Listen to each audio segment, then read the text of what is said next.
meet below the heart, forming between thumbs and fingers, the descending triangle of water.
They got shoes supporting the sky, frontal heels together and slightly angled apart to the front, head down, arms angled up on either side of head about, head 1-5 from head to wrist and crooked as if supporting a ceiling, just at head height with the fingertips, the palms face upward, and the backs of the hands away from the head.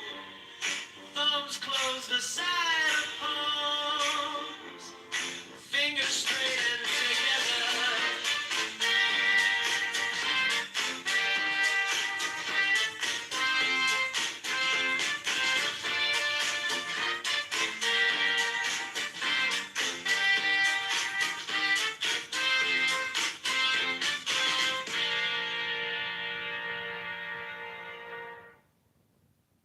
You want to explain how that was right now. Frontal heels together and slightly angled apart to the front. Your job 3 years ago, please?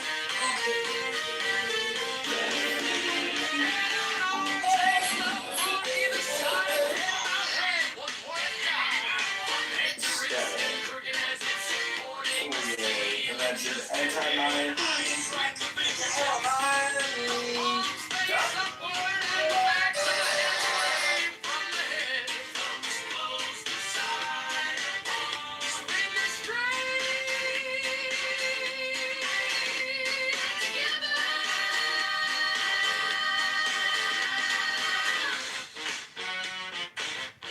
Hey everybody, mis amigos, ahora cuidado.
weight on ball of foot, LF heel touching arch, heel and foot pointed left arms form a diagonal with body right above head and in line with the waist at waist height, hands palmer and open with fingers outstretched and together.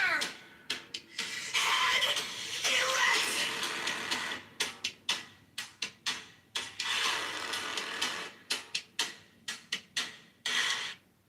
Earth, the god set fighting. Frontal figure arty, foot pointed to the floor and angled slightly outward with weight on ball of foot, elf heel touching arty, heel and foot pointed left arms form a diagonal with body right above head and in line with left at waist height, hands palmer and open with fingers outstretched and together, head erect.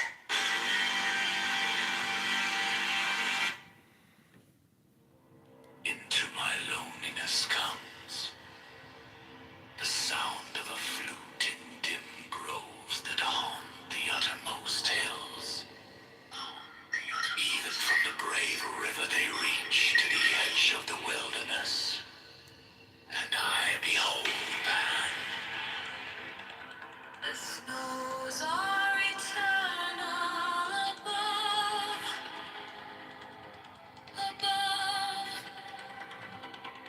and the perfume smokes upward into the nostrils.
Perhaps Manuel wants to chime in, but quickly, Alright. if I understand, if I understand your question, you're asking what is the solution to change the regime without mass killings that as a result of these drugs and the war, right? If that's your question, my Okay, bro, what's the red Indian stuff? Like, the native, like, the Aztec Mayan shit, bro. Like, how do you, like, Yeah, they but, stop? this is what I'm telling you. The accent the line makes is funny because it's an Indian person that learned English, right? Were fighting back. It was these brown Jews. Well, for whatever reason, I think the brown Jews are kind of cooler than the white Jews. For whatever reason. What does it have to do with Well, because they come from different regions of the world and they have a different culture. Monica, hi. Can you bring this guy who has his hands up to the stage, please? I mean, are you guys gonna tell me that Are you guys gonna tell me that the Jews that have remained in the Middle East were, you and your tools. to be fair, like they have different selection pressures and they have to operate in different ways. They're rich as fuck, bro. They have all the companies in there. They have You to just be, can't go sleep without making an anti-Jew comment tonight, Pepe. Like, you can't just... No, that's not an anti-Jew. I'm literally complimenting the fucking Israeli Jews. I wasn't listening, so you're complimenting. Never mind. Yeah, no shit. And so, but if anything, I would say like they are more comparable in a weird way to But a as lot you of just people. fucking A described, lot of people in the West. brown Jews are more softer, are a pussy group of No. The opposite. Opposite. No. I said the opposite. Oh, you fucking faggot. Shut the fuck up. Listen to them, Pee-Pee. No, what I was saying is those brown Jews tend to be the more patriotic, tough, and proud Jews. they're like, and I'm gonna be honest. If I was gonna talk shit to a Jew in the United States, if I was like an anti-Semite, I would,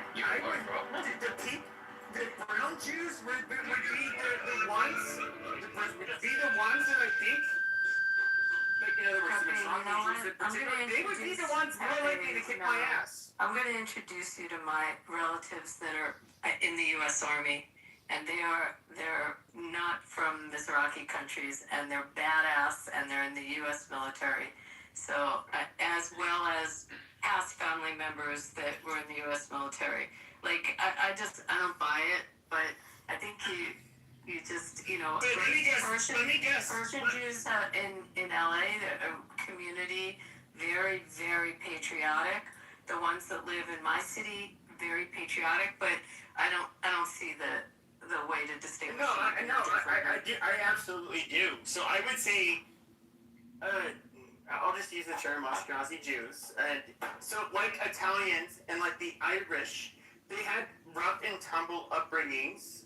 They had to fight in wars. They were, their life was not easy. Now, what you see today is their life is easy. Now, what you see is a more recent. Is easy? Hmm? What do you mean their life is easy? Okay, comparing Jews, Ashkenazi Jews who had to grow up in the early 1900s, let's just say first half of the first 25 years of the 1900s, versus a Jew today there's a remarkable difference. Jews had, if you were a Jew, primarily they were Ashkenazi, they had to fight in wars, they lived in ghettos, they had a rough and tumble life. No, Jews have done very well. Their children, of course, have reaped the benefits of that. When it comes to a lot of the other people who lived the very similar, they had very similar history in the United States, just like the Irish or the Italians. Their children no longer, they were not brought up the same way. They're a lot softer. When it comes to the Mizrahi Jews, I do see kind of a difference where these are people that are more used to living in kind of like a hostile environment. They don't have the generations of success that a lot of Jews, or you can even go with other ethnic groups. They had great success in Iran. They had great success in Syria. Very wealthy, incredibly wealthy communities in Syria. Until they were thrown out, and they came to the United States and kind of I don't know what kind of jeans you wear, but I'll guarantee that we came from a Syrian Jew. I can go through different brands, but anyway, do we have to stay on this? No, we can move on. I'll take you on a field trip, and you can see the different communities, and then you can decide for yourself. We do not have any problems with the Jews. Oh man, just shut the fuck up. Iranian people, we do not have any problems. You as an IRGC member need to shut the fuck up. Okay. So Abby, you're talking about a different topic. Yeah, Right Edward, now, what are you thinking about? Well, right now, the largest AI technology landmass is going to be built in Texas. It's going to be open up a lot of jobs, a lot of opportunities for people. We're going to begin the process of the data centers here in the United States soil. I could be something that we have to do as a country to get ahead of this, so that we are AI game. I think it's very, very important for us. And you're absolutely right. And one of the big things that's going to be changing, and Musk has talked about this, he just gave a speech about it, as a matter of fact, is a lot of this is going to be going into space. And in space, we'll be able to build much larger data centers and much larger sources of energy. Do you guys? I'm just curious. This is one of the biggest things I worry about. Is that like 2 or 3 years from now, do you guys think that? I would hear people like Musk and himself basically say, things can go very wrong. I guess what I worry about is like the disruption to the economy, which has always happened throughout history when it comes to, um, I guess innovation. But I do wonder like how much. I feel like it could be that a lot of jobs will be, if not a majority, could be rendered like kind of useless, and then I don't know where we go from there. Well, Pepe, there's a couple of things that I share with individuals. I'm 62, and throughout our history, technology have come, and people thought they're going to lose work and everything else. Even now with AI, there are still going to be just a different function. I'm sorry? Okay. I just think there's going to be a different function. Right now, you have all kind of data scientists now. You got people who are building infrastructure. You also have a lot more hardware because the robots are coming. When I went to CES, which is the largest AI convention in Vegas, 135,000 people came from all over the world. And what's coming down the road here is things that's going to make our lives easier, but at the same time, it's going to give people more opportunity. See, I always think AI is not going to take over the world because AI is built by people. What we have to do is allow the people to get retooled, get retrained, and learn something different. We're moving from the Industrial Revolution, we're moving into technology and everything else, and I think it's important that people embrace it because the rest of the world is definitely embracing it. I get it, but you don't think they're gonna put guardrails on it so that like people are not a threat to I don't know, like how I can picture this possibly playing out is that of course we have a lot of lobbies here in the United States, and AI is a threat to a specific industry, and then they kind of end up just I don't know, making a law where AI cannot help them in that area, or help the average person in that area. And this is weird because it's not necessarily a freedom of speech issue because it's a machine at the end of the day, and you're having access to it's what it can tell you. I mean, You're correct. I think and like when it comes to like if I was to ask him how do I build a bomb, I'm guessing they probably already have like safeguards against telling you how you can commit a bomb. And so like I think I can imagine this just like being. I don't know. I have all of these questions. I don't know how this shit is gonna work out. But I can. Well, Pepe, I'm gonna ask you a question, Pepe. Do you think that you could trust anyone other than Pepe? Yeah, some people. Okay, so Pepe, this is what I like. Edward, I mean, he probably trusts his wife. What are you trying to ask? I mean, are you trying to I don't have a fucking wife. No. What I'm trying to do, what I'm trying to do is explain to all of us that the only person you can really trust is yourself outside of any central government. People's motivation, I don't care if they're an elected official or they're the president or a king or some type of monarchy. Guys, at the end of the day, the person that's responsible for our lives is us. And listen, I would hope that there would be enough people in the world that have enough courage to do what's right. But unfortunately, man has failed us in so many ways, so much destruction, because this is just Edward. This is the verdict that Edward's come up with, that there is light in the world, that means there's good, but men like darkness better than light because their deeds are evil. People like bad crap. People like doing bad things. Sex trafficking, drug trafficking, whatever you want to call it, embezzlement. Men just like to do this kind of crap. It's almost like there's this dilemma that like where people do bad things and they profit off of it, or they to get off whatever their vice is, whether it's drugs or prostitute. Okay, who the fuck is this? Yeah, this is me, Pepe. So, yeah, people still exist, and I don't I don't think anybody's figured out a perfect way. How do you incentivize people to? Because I think a lot of people's brains are wired in a certain way, so that's their default is that they're going to skirt the system, do whatever is best for them, whatever makes them happy. They're just going to, or wherever they think there's going to be a reward, that's what they're going to pursue. And I don't. Throughout human history, I like we've never found like a neat way of solving this problem. If each individual would hold themselves accountable for their own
Candles in a spiral on the floor, chalk lines, symbols on the door, ropes hang heavy, velvet red, old words burning in my head.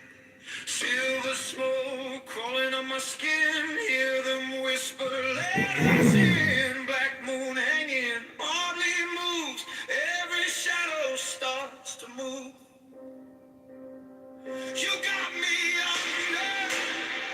under your spell tonight, in the circle of the crimson eye. I can't remember what used to feel like mine. You just flick your hand and steal my mind. Wizard of the dark design, you say sleep, I will once I fall in the circle of the crimson eye.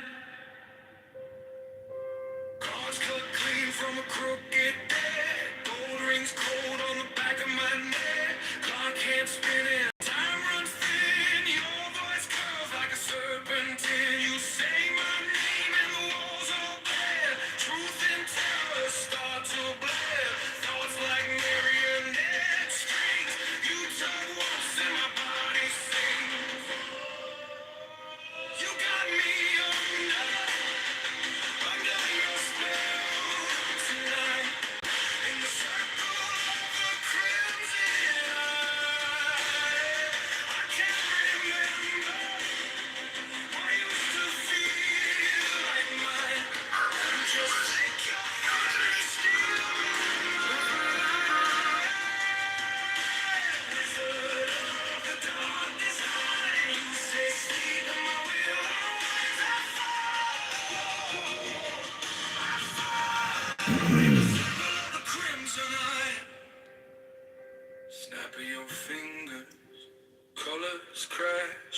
life surface, futures We just wanted to say that we're having a great night. We're at the beach. was We're casting we're living. inside Just these 60. eyes. Take back the fire you fed in me. Break your chains or set me free. But every time you say now rise, I kneel deeper to your lies. Yeah. You got me under your spell tonight. In the circle of the crimson I can't remember what used to feel like mine. You just flick your hand and steal my mind.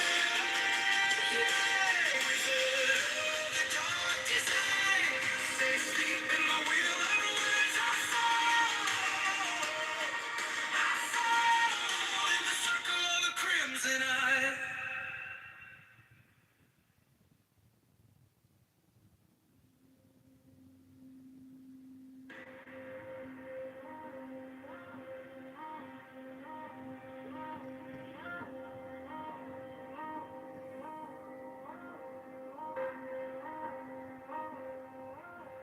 Candles in a spiral on the floor, sharp lines, symbols on the door.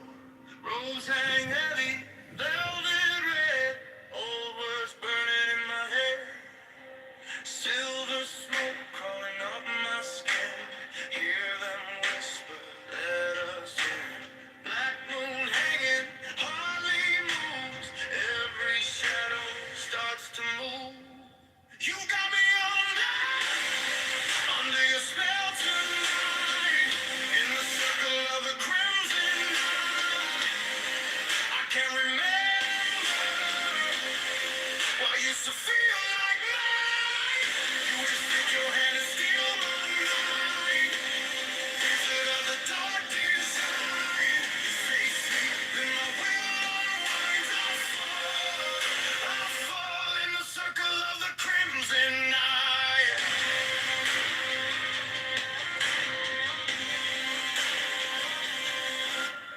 Cards cut clean from a crooked deck. Gold rings cold on the back of my neck. Clock hands spinning, time runs thin. Your voice curls like a serpentine. You say my name and the walls all bend. Truth and terror start to blend. Thoughts like marionette strings. You talk once and my body sings. You got me under your spell tonight. In the circle of the crimson eye. I can't remember what used to feel like mine. You just take your hand and steal my mind. Wizard of the dark design. You say sleep and my will unwinds. I fall in the circle of the crimson eye. Snap of your fingers, colors crash. Past the surface, futures flash. Am I the weapon or the prize? Who's casting who inside these eyes?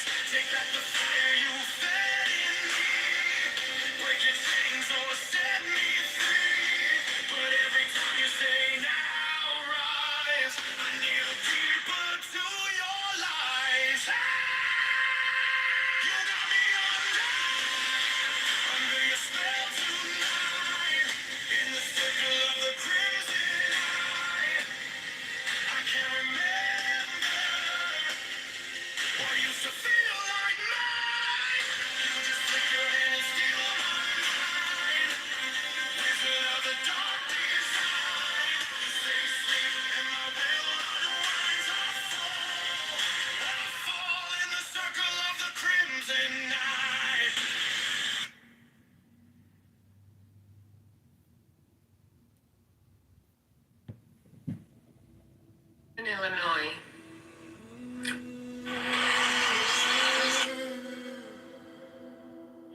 20, I ask you sacrifice. Nothing at mine altar. I am the God who is all. Please put what? 20 with light, life, love, force, Utopia. fantasy, And Brad is 100% correct. This the entire ingredients. kingdom that Mine has hands gone are up full of and these. all over the world, okay? And the scriptures that say there is a time for war. Matthew 25 says there'll be wars and rumors of wars. Why? Because men within themselves want to have power. I like purpose. Okay? There's a difference. Okay? I believe in purpose. I believe in helping my fellow man to the best of my ability. And everything I do, Brian, is just trying to help people, and it's not in vain. I know most people don't want to subscribe to that. That's okay. It doesn't make what they're doing any different than what I'm doing. At the end of the day, all I'm trying to do is to let people know there's a lot more abundance in the world than negativity. Again, it's a philosophical utopia version. It's not grounded in reality. It's not there. You can have hope. I mean, I hope the sun rises in the east and sets in the west, like every day. I hope I wake up 6 feet above ground. I hope I don't die in a hospital bed having to be fed tapioca with my pills crushed in it like Alan. I don't want to have a day where I shit myself because I'm in diapers at 90 years old in a nursing home. Like, we all have hope. Everybody has hope and prayers. We hope we strike the lottery. We, what was it? Women hope they're not pregnant. Women, like whatever. You hope you don't get cancer or AIDS. You hope you don't get injured. Like all sorts of hopes that exist out there. But the reality is that's not always the case, and hope isn't a prevailing way to govern one's life. You don't even govern yourself by hope. You govern yourself by the set of laws determined upon you by an empire that decreed, hey, we're going to kill everybody in this land and we're going to take it by force and allow you to build up. And even then, you don't even own any part of that in theory because you still pay taxes. And if you don't pay those taxes, the government comes and takes it by force. So all of that utopia doesn't exist. It's not a philosophical, it's not personal responsibility about balancing your checkbook and paying your bills. That's not how the world operates. There are people out there that would love to have that first world problem, but they don't. They have to worry about whether or not they can get up in the morning and find a safe route to go hike and get water. And in a war-torn country like Congo or wherever else is going on, or one of the 39 open armed conflicts that are going on, FARC hopes they're able to overthrow their government and get into power. And they're doing their shit. So, I mean, it's not going to start anything. And if you're asking for like some kind of everybody just take the moral thing, we could just be perfectly fine. No, like there's bad people out there. There are wolves, there are bears. And then you have to have, you could say I'm a good man. I'm not a good man. I'm not any type of man at all other than just a man. I'll do bad if I need to, and I will do good if I want to. It's a choice I make, but at the end of the day, sometimes that choice is forced upon us. And you're going to do bad when you are put into the corner and you have to now figure out, should I do good or should I just go without or should I let my kids starve? No, you're going to go fight for that. You're going to go commit whatever you need to protect what you have. And I don't know why people deny nature in itself in favor of something like utopia peace revolt that just doesn't come to reality. It never has. It never worked anywhere, not even in the Bible. It never occurred. Even in the Garden of Eden, Adam and Eve still fucked up and still caused problems. So, I mean, you can't even get it right from the outset. Even alluded to the Bible as the foundation of the laws of nature and nature's God. Obviously, you and I both do know that when we violate, because what is it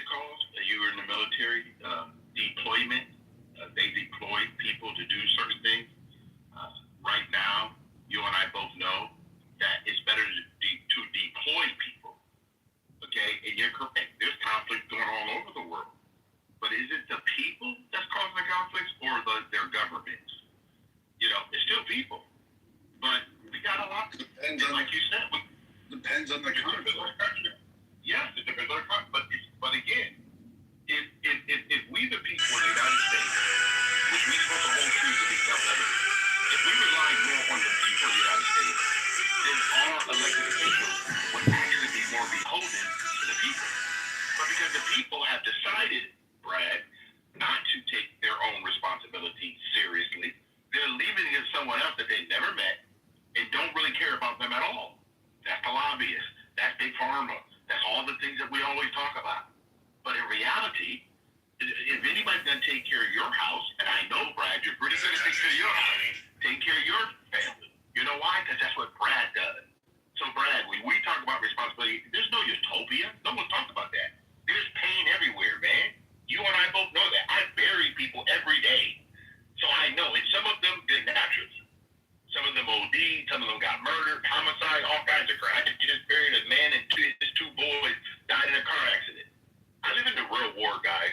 The real Are world you every just day. trying to prove to us that you have personal responsibility? Because honestly, as a guy who's been ranting and raving, like, just constantly, you don't seem to have very much, like, inhibition. Andrew, can I ask you a question? Hold on. What he Peter, said, one second. they said Peter, one second. Peter, déjame tu bebé. Go ahead. You're good.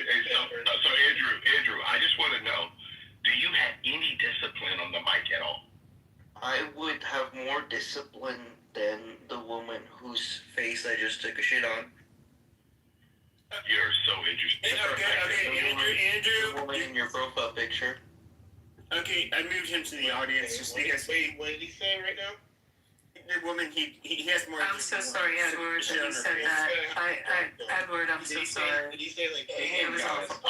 Yeah, he's trolling. Clearly he's trolling, but nobody has to apologize to Edward. No, exactly. Does apologize for me. You guys don't worry about it. Listen, people tell you who they are. I don't care about that. The guy's having his own issue. Okay? Listen, guys, you don't have to believe anything Edward says. Edward's just giving you his opinion. If everybody moved by what Edward said, it doesn't have to. Don't worry about it. To the ideology, don't worry about it. It's okay. Edward, I agree 100%. Like, I have a differing opinion than you. But at the end of the day, I actually think you're a very nice man. You're actually a lot more conservative than I am. What's really funny is it like 3 years ago or so, when I was talking to some people I knew on Discord, it was like, I encountered this man, and he kind of held my feet to the fire, but he was doing it from a very conservative perspective, where it was like, it's like, oh shit, like wow, I think I have to get all my ducks in a row. This guy's, he and I understand you want people to hold themselves accountable and all that, which I largely agree, and I would say that when it comes to individuals, they absolutely should hold themselves accountable more than anybody else. Now, if we're talking about things like geopolitics, or we're talking about groups of people, that's where things kind of change a bit. I mean, because we are talking about groups of people. We all religions, we come from different countries, have different morals and values and all of that shit. And so at the end of the day, we have to coexist, but if I'm being realistic, all of our values are not created equal. And you're obviously well, I won't say obviously, but I'm guessing, would you consider yourself a religious man, a Christian man? Hey, I just want to hop in for a second. Well, hold on. I wanted to ask. No, and Anthony, I'll let you go after me. I just wanted to ask you, like, you do consider yourself Christian, right? It's mentioned 3 times in the scripture. I'm a kingdom citizen. I believe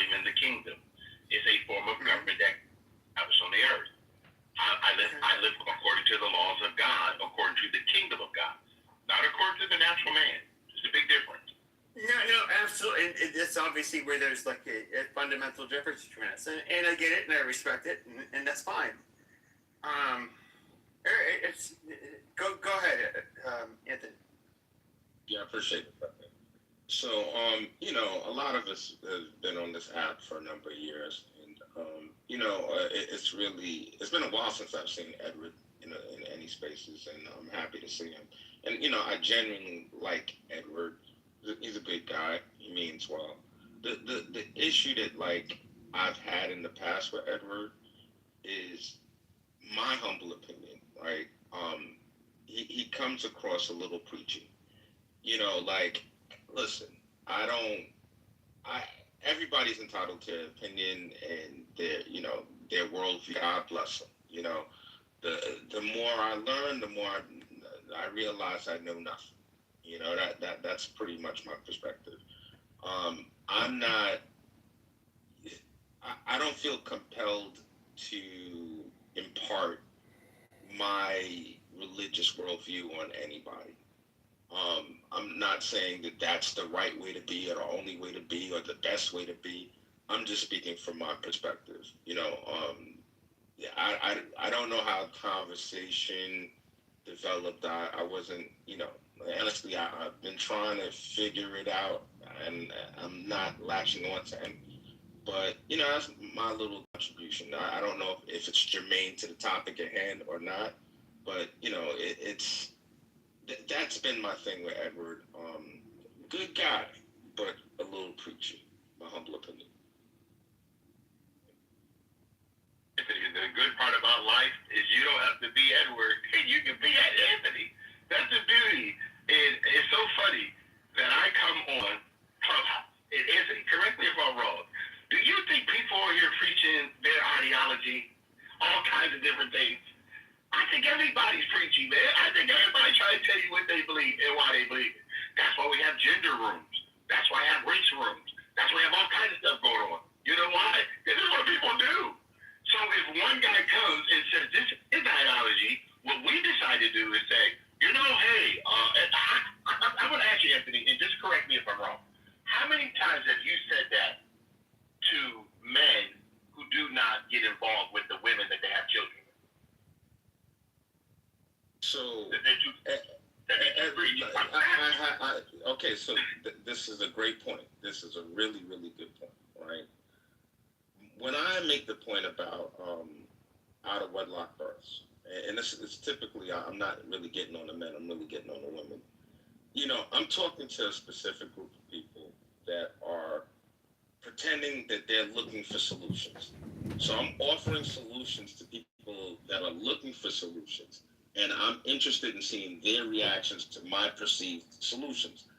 I'm not trying to come from, like I'm standing on the mountaintop and I'm holding the tablets and God just whispered in my ear. I'm not saying that's what you're doing, but I'm just giving that as, an example of how certain things could be perceived.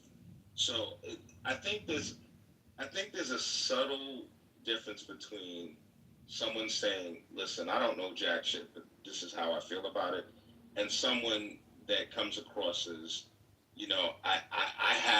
I've figured it out. I've got it all figured out, and this is how we get to the promised land. That I think there's a subtle but profound difference between those two perspectives. Anthony, I want to 100% agree with you there. It's when the one thing that makes me, I would say, cringe the most is when somebody, and of course, a lot of these people, they're con men. They are, even if they're religious, I would say they're still somewhat con men. They have the answer to all of life's problems. Just follow their simple solution and do what they say. And I, personally, I am so allergic to that. It is fucking disgusting. And somebody who is raised Catholic to where I'm anything that's not Catholic is kind of. Actually, I wanted to get into it. But holy shit! I'm sorry, I was reading something. I forgot what I was saying, but somebody that's had the answer to all of life's problems, except for people that were literally just like fucking con men or charlatans. Anthony's too nice, but he was trying to say that you're a condescending, pretentious asshole. No. Let's be shut up. But Edward. They said that. No, but Edward, he is a nice man. He's a man of faith. He's a man that I think that. Yeah, but he's a. You know what I've said? No, shut up. What I've said, and I've said this about Anthony before. Anthony is, if you ever look at like conservatism in the United States, Edward is somebody who's like, probably close to being 99 or 100% conservative. He's more conservative than the vast majority of people on this fucking app. That's my opinion. Like, he's absolutely somebody he's consistent. I've never heard him make a talking point that was not conservative. And you can look at him. He talks about his life. He's very open about it. He's a successful man. It sounds like, him and his wife and his children have all of their ducks in a row. Which is good. He raised his kids the right way with the right values. He's a conservative. Like I said, and I've said this many times before, I'm not a conservative. I'm somebody who's voted Republican, since I've been of voting age, but I don't classify myself as a conservative. But now, just be realistic. Imagine if every father in the United States was similar to Edward, our country would be a better place. Now, I'm somebody who so happens to believe that Edward is, special in a way. I don't think most people are capable of being somebody like him, and that's kind of where we'll disagree. And this has nothing to do with Edward, but oftentimes, people that present this, this perfect life, and I've got it all figured out, and my family, everybody's we're just paragons of virtue. The closer you look, the quicker it starts to fall apart, and that's where like a lot of the low-key hypocrisy, comes into play. You ever have those friends that, they're more interested in presenting an image to people than actually living the life that they portray. That's that's my pet peeve. That's my little trigger. Look, honestly, I really don't care. But it is something that, hurtful. It could be annoying. The more I think about it, it's one of those situations where, and like I said, this has, because I think, Edward's been super good since I've, known him on this app. Super duper consistent. And there's nothing that there's no smoking gun with Edward that I can point to and be like, this guy's full of shit. There's nothing I can say. But you have a lot of people that are heavily invested in presenting this pristine image. And, to me, we all live in glass houses. I'm not perfect. I've been married for, a number of years. Me and my wife would go through it. My kids, shit, man. Anyway, listen, don't have all the answers. I'm working progress, and I'm just trying to figure out one day at a time. And I hope God continues to give me the strength. Everyone else, that you all said that Edward is condescending, but yet I don't think I've ever addressed any of you personally since I've been on Clubhouse, ever. Do you guys know that we see the world as we are versus as it is? Roasted that motherfucker. That roast that motherfucker. And you know You my getting intention. roasted now? So, you all know this. I will apologize to all of you if you ever thought that Edward was trying to be condescending to you in any way, because that's never the goal. I want to be at peace with all men, no matter who they are, if at all possible. Sometimes it's not possible, because some men don't want to be at peace with Edward, and that's okay. And Anthony, I've been married, my son just turned 41. I've been married a long time. What were they doing? And my wife and I don't agree on everything. You know, we've been through it. And you know what? We also worked through it. And you know what? She's still my wife. You know why? Because we believe in adaptability, not compatibility. We believe in working stuff out. It's called covenant. This is so interesting that you guys think that just because someone is quote unquote presenting something. I don't know if you guys know this, but there are people on planet Earth that are actually living correctly and trying to do the best they can every day for their life. Everybody's not wilding out. Everybody's not falling apart. Okay? I grew up in a home where my grandpa was married to his wife for 49 years. Okay? My dad was married to his wife for 58 years. And I come from a good stock of people who know what it's like just to try to do right. I land on this. My dad taught me something at 12 and a half years old. He said, son, no substance, no abuse. Never taste alcohol in my life, never smoked a cigarette, never did drugs. Doesn't make me better than anybody. And my dad also said this, and that includes women. So what I am not trying to do is to present something to you guys, because I have to live with Edward every single day.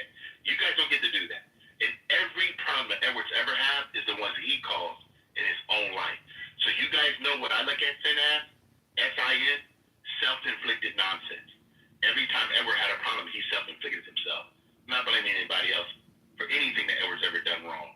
So I land there, and Anthony, again, thank you, because I know that you did not come from a place of hatred. So I appreciate it.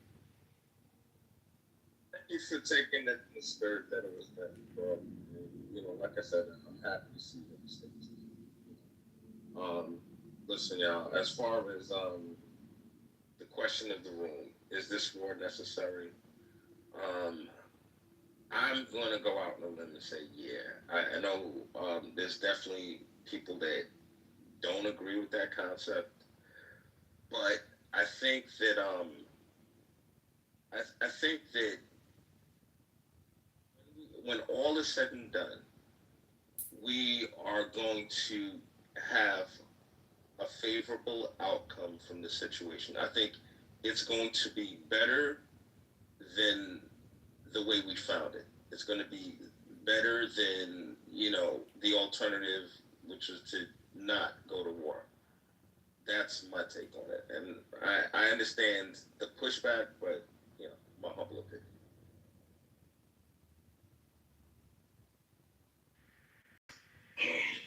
Well said, Anthony. I'm with you. I'm on the same page as you when it comes to the war. I think a nuclear armed Iran provides a lot more problems for us than good. I mean, that's the other question you can ask yourself is, what good has Iran done, like the government apparatus for the well-being of human beings? I mean, it's just an apparatus of terror, in my opinion. So you got to start somewhere. And real quick on the Edward thing, I've never heard Edward ever try to convince somebody to be him.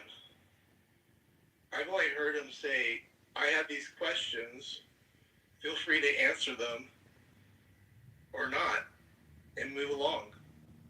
So I've heard preachers. I don't think Edward's preaching. I think he's just stating his truth and what he feels, how he wants to live his life.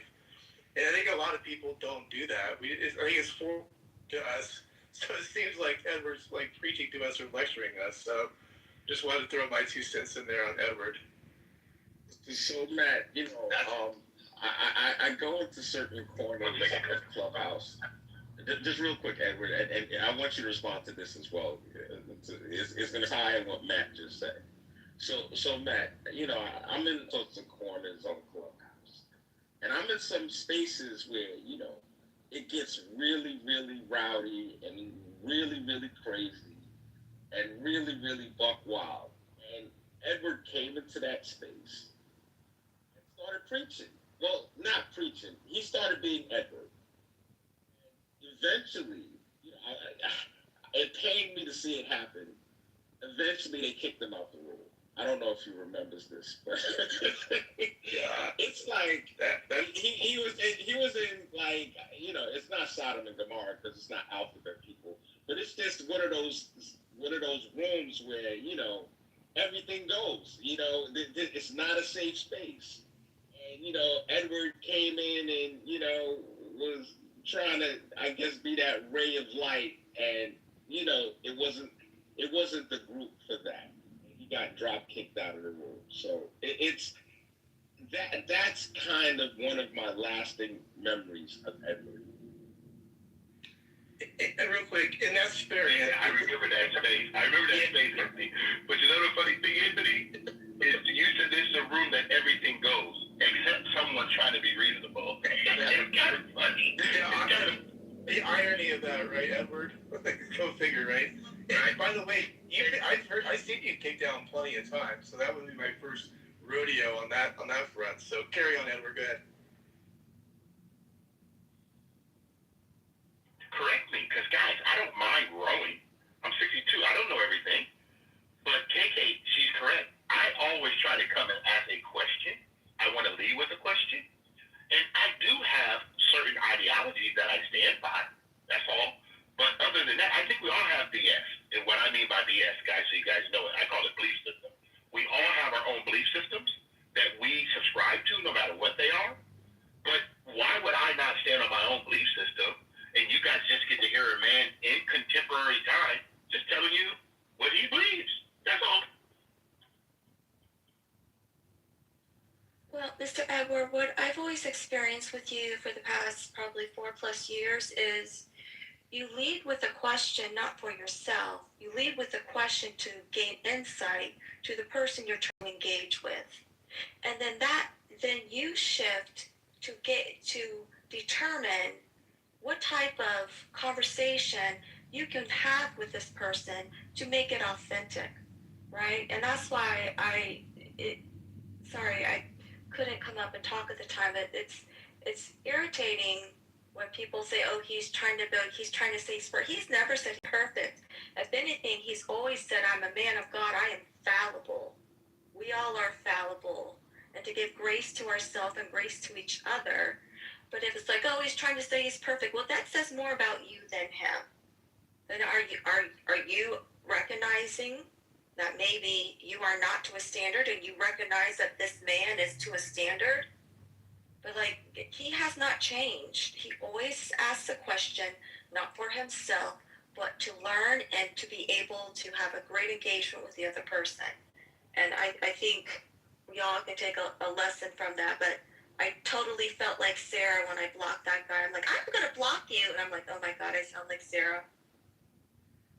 It's okay. Yeah, I don't know, like, if you were referring to anyone specifically on stage. I did mention the word perfect in one of my submissions. Oh, no, not you, Mr. Anthony. Cool. Absolutely Cool. not. I just want to make sure. Okay, thank you, Kate. No, I was talking about someone in the chat, and then I was talking about. Okay, thank you. Yeah, I just wanted to of course, sir. Of course, sir. Thank you.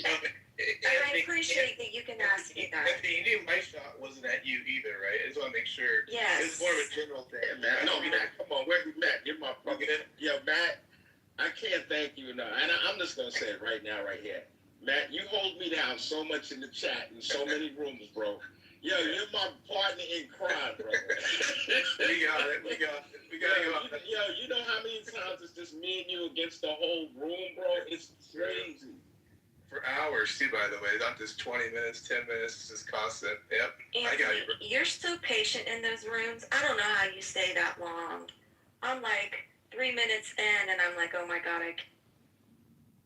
Man, KK, it's really, and it's, you know, so funny to see the hate, man. It's like the literal, and here's the thing. I'm like, you know, when the conversation stops, the guys like Brad take over.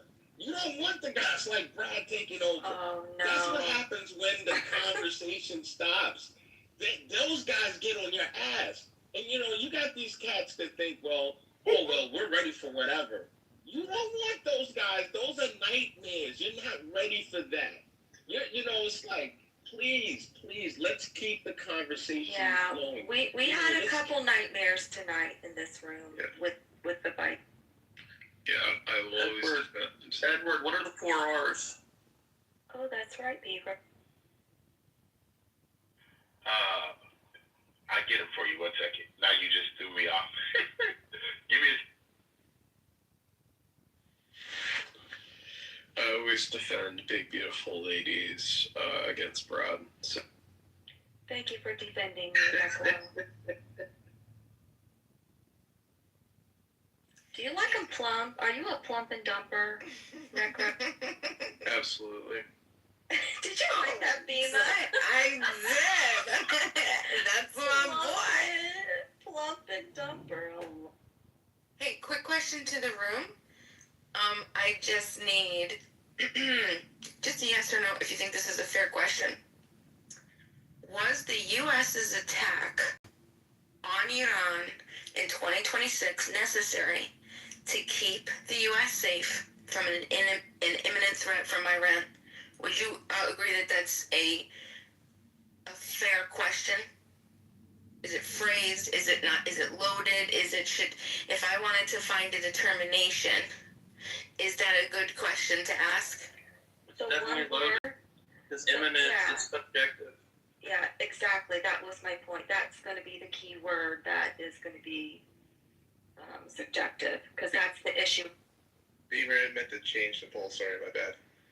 That's cool. But yeah. So yeah, well, yes, thank you. But that is what we're determining, whether Iran was an imminent threat or not whether it was a threat. I think everybody agrees that Iran was a threat, but whether it was an imminent threat, because that's what the United States president, that's what Trump said to us. I mean, you can flip it and say, is Iran currently...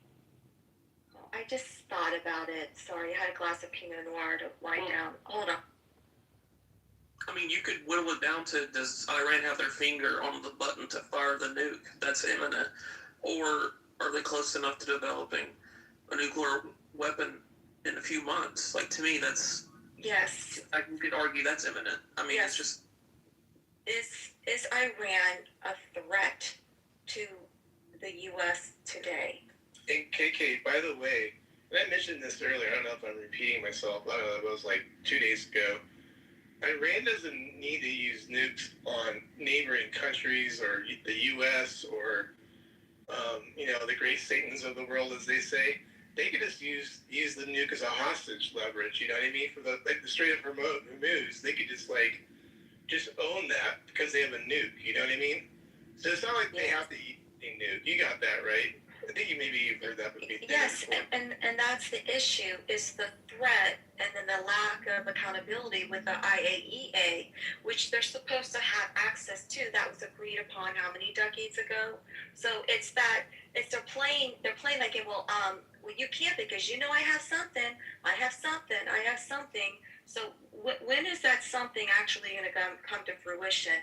That should be the worry, and it's just been pushed down the road. But I get what you're saying, Matt. I hope that helped. Thank you very much. Yes. Emma, I think the threat has always been imminent. I think I put this in the chat. It's been imminent since 1979. It's just a matter of how imminent and how mature an operation is at any given time. But the threat has always been there. It's measured in degrees at any given point. Yeah, can I answer that question too? I'm Stephen Powell. This is my first time in the room. I'm a retired military veteran. Hi, I did Stephen. serve 16. Thank you for your service, and thank you for your family to sharing you with us. Yeah, so I served. I went over there. I went to Iraq in 2003. and I was up near the Iranian border, so I saw a lot of things that was, let me see, how can I say this? Very disturbing and diabolical, right? Meaning, you know, their mindset and how they live over there is different from how we think in America. And this is my whole point is this, is that the war is a preventive measure for what can happen, right? Because if you understand the mindset and their historical context of what they've been doing, and if you read in the Bible, even if you look in the Bible and how and where they came from, there's always been a threat, and there's still going to be a threat. So what's happening is, from a military perspective, you want to put preventive measures in place, so that if you don't want to wait to respond to something that's already happened, you want to respond with a punch first. Let me say it why, because how many people would get hurt if we were waiting to them to respond to us, and we're having people getting, unalived and everything else. And so, from a soldier's perspective, yeah, it's hard being away from your family, being over there, but I'm protecting the very thing that I value, and that's how I live in the country. You have to, whatever you value is what you're going to protect, right? And so for me, when I was over there and I saw how the mindset of the people, yes, there are good people over there, but there are some evil people over there too, also. And let me tell y'all, folks, I'm going to tell y'all something. It's a different mindset when you're over there. I'm talking about when you've seen things, Saddam Hussein was very evil too. He bombed his own people. There were a village there that he had took these nuclear gases, and he had put them on the people because they were resistant against him. So you have to understand how the mindset of how people who wants to think this way, they get in power. And so I don't believe every person in Iran is evil. I believe there are some good people over there. Hey, Steven, what's your MOS? Or was your Night 2 Alpha. I was a Night 2 Alpha. Okay. Because you said nuclear stuff. It was mustard gas you used on the Kurds. It was. I couldn't think of it was the Scud missiles. It was missiles actually. That's what it was. It was Scud missiles because we had Scud alarms. So he used Scud missiles on. I can't think of the town. It was up there near Fallujah. Actually, is it Basra? Oh, so you were in Fallujah 2003. So you were there in Fallujah 1, that when they put the Blackwater bodies over the bridge in Fallujah. My late husband was there too as well with the Marine Corps Infantry Unit. Yeah, he was. Matter of fact, your husband's unit was with us, 1st Marine Division out of San Diego, correct? He was out of there, yes, sir. Yeah, so they actually saved us because we were having a hard time with Fallujah because because they were attacking our main supply routes and stuff. So we were trying to get water and food to the other camps that we had over there, and so they would attack our main supply routes, and so because we had to go through Fallujah. So the 1st Marine Division went over there and they cleaned house. I mean, they literally cleaned house. Knock, you're dead. Yeah, it's basically what they did. I'm just not gonna share. Yeah, it was, but my whole point is that my whole point was, I'm very patriotic when it comes to this country. And when I say if there's problems that we have, of course. Do we have an ugly history? Of course. But when you look at the freedoms that we have and what we can do, look how we're having this conversation on this app. Do you know in North Korea and other countries, you can't talk about the leaders and be free to do that? You understand what I'm saying? So we have to value what we have and what we're doing now. And we may disagree on things, but this is what I fought for. This is what I joined the military for. And of course, when I was over there, I said, man, I said, I'm glad that I could defend my country. Was there a possibility that I could have lost my life? There were many times I could have did, but, because of God's grace and his protection, I came back to my family. But my whole point is this, is that it's a preventive measure so that we can stop from what's going to happen or what can possibilities happen. And you have to understand that when you see the enemy trying to plan something and you see a threat, you know, from a military perspective, we get it. We get at it first because we say, hold on, you're not going to do this. Because if you wait until they attack and then you respond, you might not be able to respond. So I hope this might clarify some questions and everything about people, about what's happening, why the war is happening. You know, of course there's going to be disagreements, but at the same time, man, listen, we have the freedom, we have the opportunity to have our voices, and that's a good thing, and I'm going to land there. And the goal is to corner China, because at the end of the day, Venezuela and Iran was their top two oil kingpins that they was running oil barrels from. There you go. I was going to get to that. Stephen, I added you, sir, and thank you for your service. Yes, sir. Stephen, were you in Ramadi?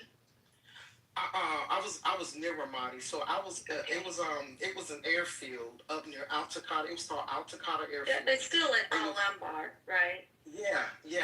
So we were up there near the Iranian border, and what we were doing is we were supplying some of the units that was pushing Saddam, some of the forces up north back into the Iranian border.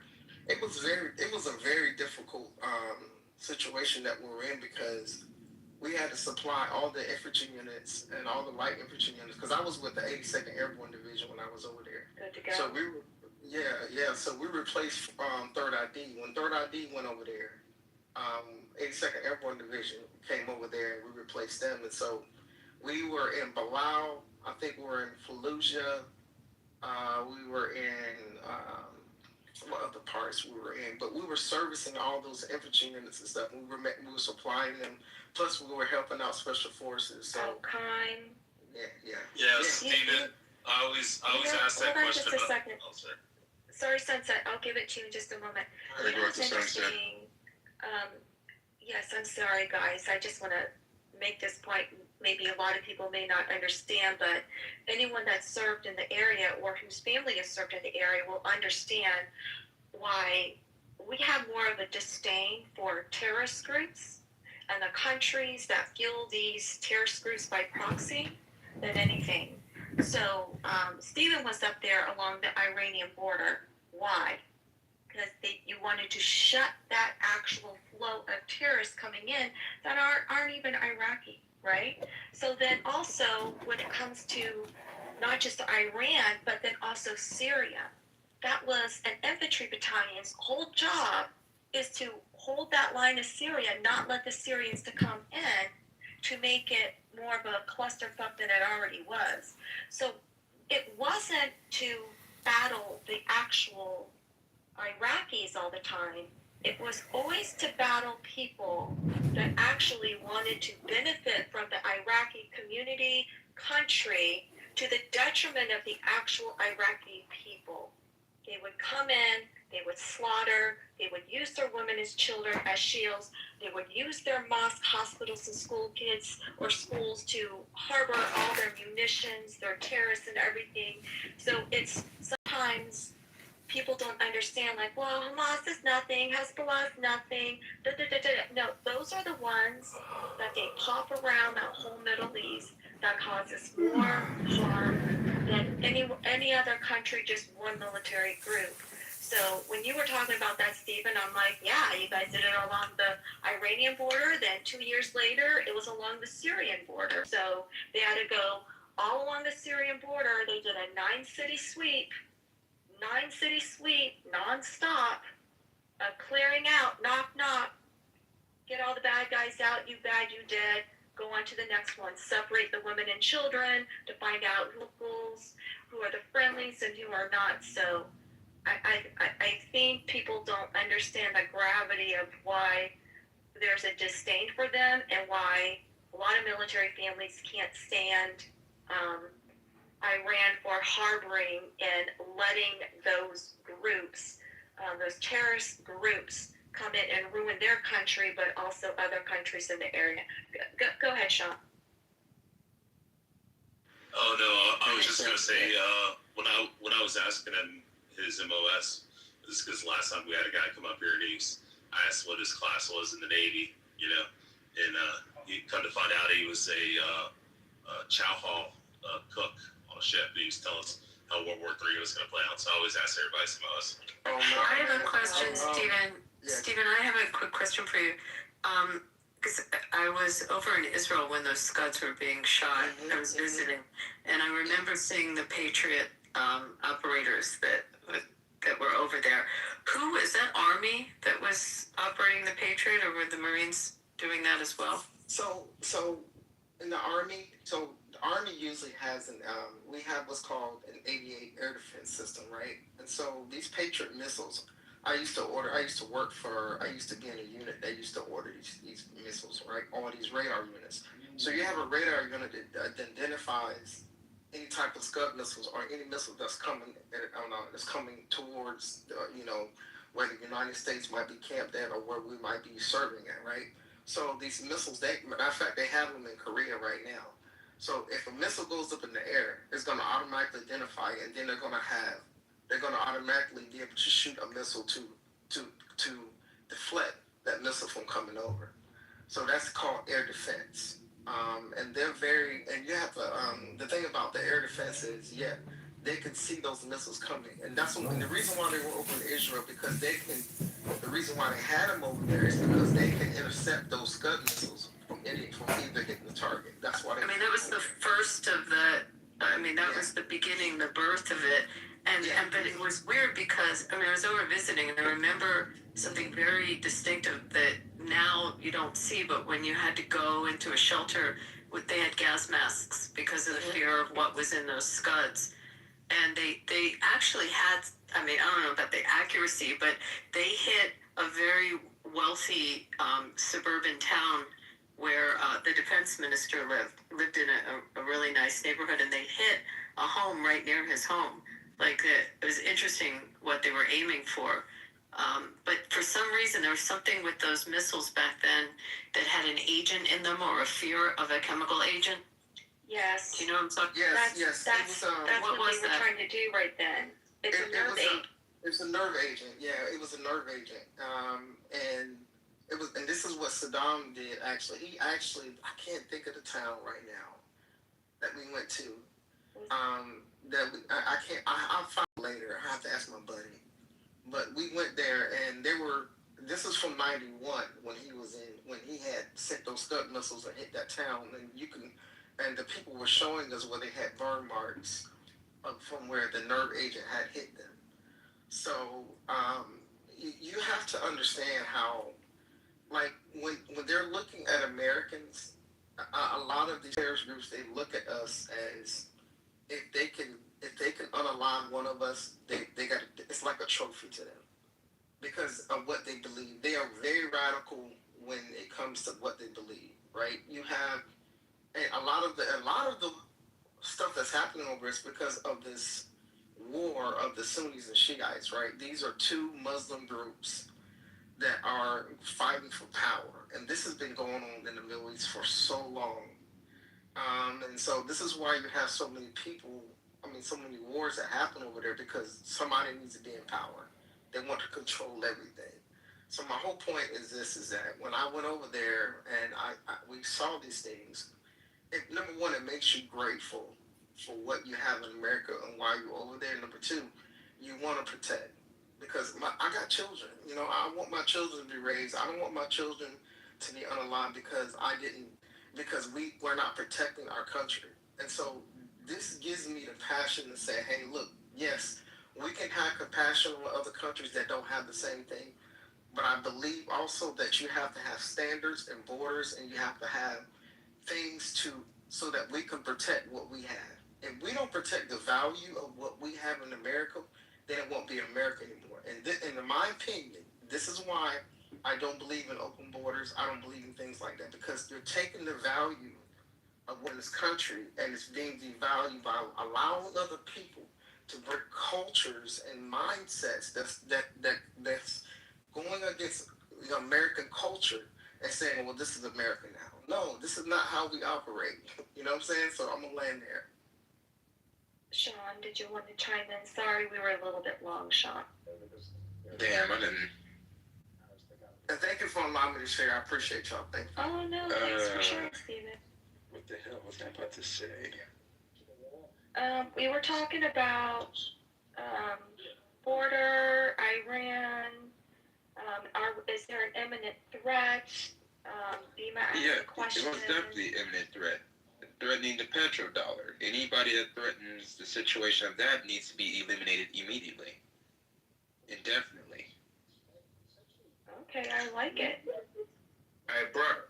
So I want to ask you, who got control of our ancestors' treasure box? Wait, what? Check that out.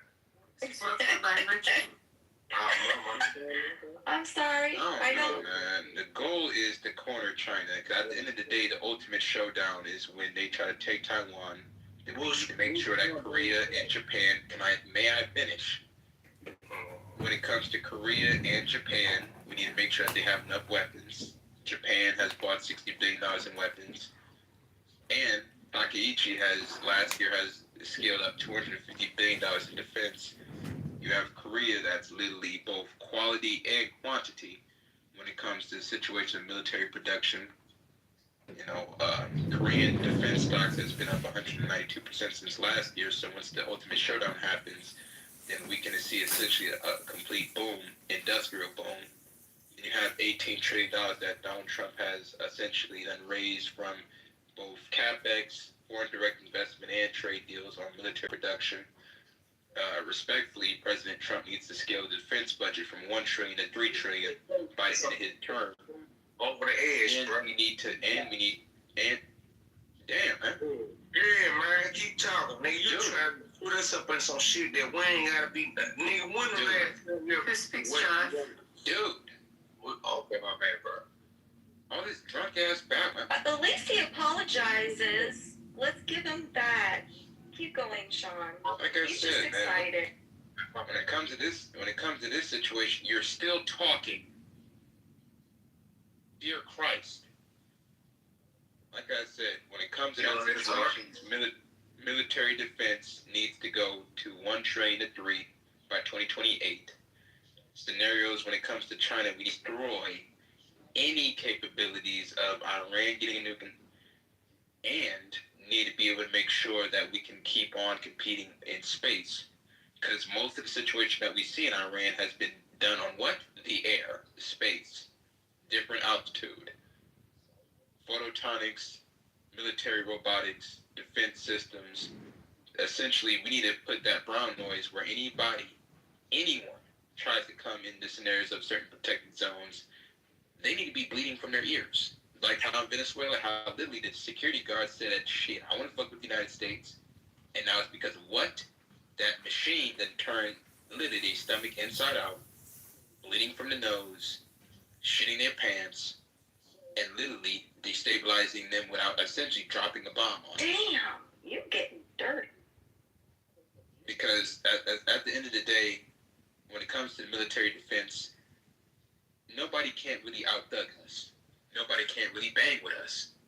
Because $1 trillion of investment, $3 trillion, hell, Japan has spent over $250 billion. China is literally someone that we can take out based off their radar, can't even track our B-2, our stealth bombers, our jets. And essentially, we need to make sure that we are the ultimate apex predator on Earth. Clown. You sound like a clown. Well, I appreciate that. Thank you for your comment, Sean. I think one of the most interesting things about the Iran situation is the imminent threat phrase, the imminent threat package that we were sold. A lot of people disagree with me, and that's okay. You can disagree. I think this is coming down to really just opinion, but it's very interesting. People get very frustrated with me. Welcome, everyone. I'm Bima, the most hated and dumbest person on the app. And if you were to describe what you mean by imminent as... I love you, Jack. I want to speak the truth. I might be dumb, but I do tell the truth. Thank you, Egypt. So the imminent threat phrase is very interesting, right? And that's what I think is a lot that's being debated around this. If you were, I was so interested, and I was like, this is the first time I've done this, by the way. I just did this within the past 30 minutes. I went and I created tabs of all the best the best AIs, the best AI chatbots, and Perplexity, ChatGPT, Gemini, Cloud, Grok, Meta, DeepSeek, Cursor, Gemini, did I say that? Venus. And it's so interesting because I phrased it exactly as I phrased to you all. I gave the same exact prompt to everyone, and not one of not one of them have come back and given me a yes indicator that yes, Iran was an imminent threat to the United States. And I asked them all to explain and give their own, to give supporting evidence or whatever. And we're talking, I mean, I'm not saying AI is everything, I'm not. But I also know that I'm not crazy, right? I've become under fire for pressing the room to explain what you mean by imminent threat, imminent nuclear threat. What is your criteria? Explain the criteria. And people seem to get very frustrated with that. So I think we can admit that. Was Iran a threat? Sure, Iran was a threat, but was it an imminent threat? I don't know. I still, I guess I'm empowered by AI agreeing with me. Of course, I'm sure somebody else, we can do a different prompt. If anybody wants to offer me a different prompt to then run through all of these, I'd be happy to do that with your own question. But, Pentagon tells Congress, no, Iran wasn't a threat. There was no, imminent threat. And our assessment on what we consider imminent threat, that criteria was not met. Not saying it's right, but just to open up discussion. Wondering, those of you who still believe that it was an imminent threat, I challenge you, create your criteria or provide your criteria. What do you mean by imminent versus, I guess here's an extra thing, and I'll end here. A lot of the chats, they admit that it was a preemptive, and that's what I also admit that it was a preemptive strike, but not a strike because of an imminent threat. Thank you. Bima, I think you're asking the wrong question, personally, and we've went over this, 2 days ago, exhaustively, but perhaps you need to ask the question whether it's a threat, first of all, and second of all, is it a good thing that we went into Iran and we stifled the ability to have nuclear capability? Whether the threat is imminent, why don't you take the word imminent, and with your AI and your Google, for me, I'd take out a big thick thesaurus and find all the different words similar to imminent, but why don't you focus on threat as opposed to imminent, and then decide whether it's a good thing that their capability was stifled and stopped from possessing and developing nuclear proliferation. Yeah, perhaps look at it that way. Yeah, I'll do that. Would you, Abby? Would you like to give me the phrase? I'll type it in exactly word for word. Do you have a book? Do you own books? Just curious. Does anyone in here own books? Yeah, I actually thesaurus. You have a thesaurus? Abby, do you know I just signed up for it today? I'm really excited. I don't mean to be in a disparaging way. Like I'm just like the old-fashioned way of looking. It's the Libby app. I don't know if you guys are familiar with it, which is an online your library. So when you go to your local library and you get your library card, this is now a online so you can think of the massive amount of books that you're able to Do you have to show your rent ID out, to loan get out. that library? You need to provide your local library card. You do. So if you pick up, and I'm old fashioned, I like thesauruses. So if you look at a thesaurus and you look at the word imminent. Well, I'm like, did you have with it if you want, or play with the word threat. Those two words. Threat was what was sold to us. Okay, but it doesn't. It's not a question. Threat is what is sold to us. Well, no, we all agree that it's a threat. Nobody. Okay, so getting rid of it is getting. I'm going to be Socratic. A threat? I'm going to be Socratic with you. Is North Korea a threat? Well, I would like that. Sure, yeah. Okay. But we have to have a back and forth, though. I'll answer your questions, but you have to answer mine. Fair? Go ahead. Okay, no, you could go first. I just want to know if that's fair. Is I'll answer yours if you answer mine. Yes? Is a threat something you should be concerned with? Yes, absolutely. Okay. And if the threat elevates to a higher level than basic threat, define the levels of threat. At what point should you be concerned? Well, that's, I think, exactly what imminent threat, that criteria was created. Wait, I'm sorry, I should have said this to you. Answer it without using the word imminent. Use every other word but imminent. So you escalate it when you can verify that the threat has escalated to a specific it's mobilized into a specific and verified threat that's going to happen, right? Because before that you're guessing, and people get mad and say things, and countries say things all the time and whatever, but it's not they don't always follow through, right? So the idea would be to verify, to confirm, to verify what type of threat it is, to verify the time, location, place, to verify the threat is actually a legitimate threat. So legitimate's a good word. So are we looking at something approaching?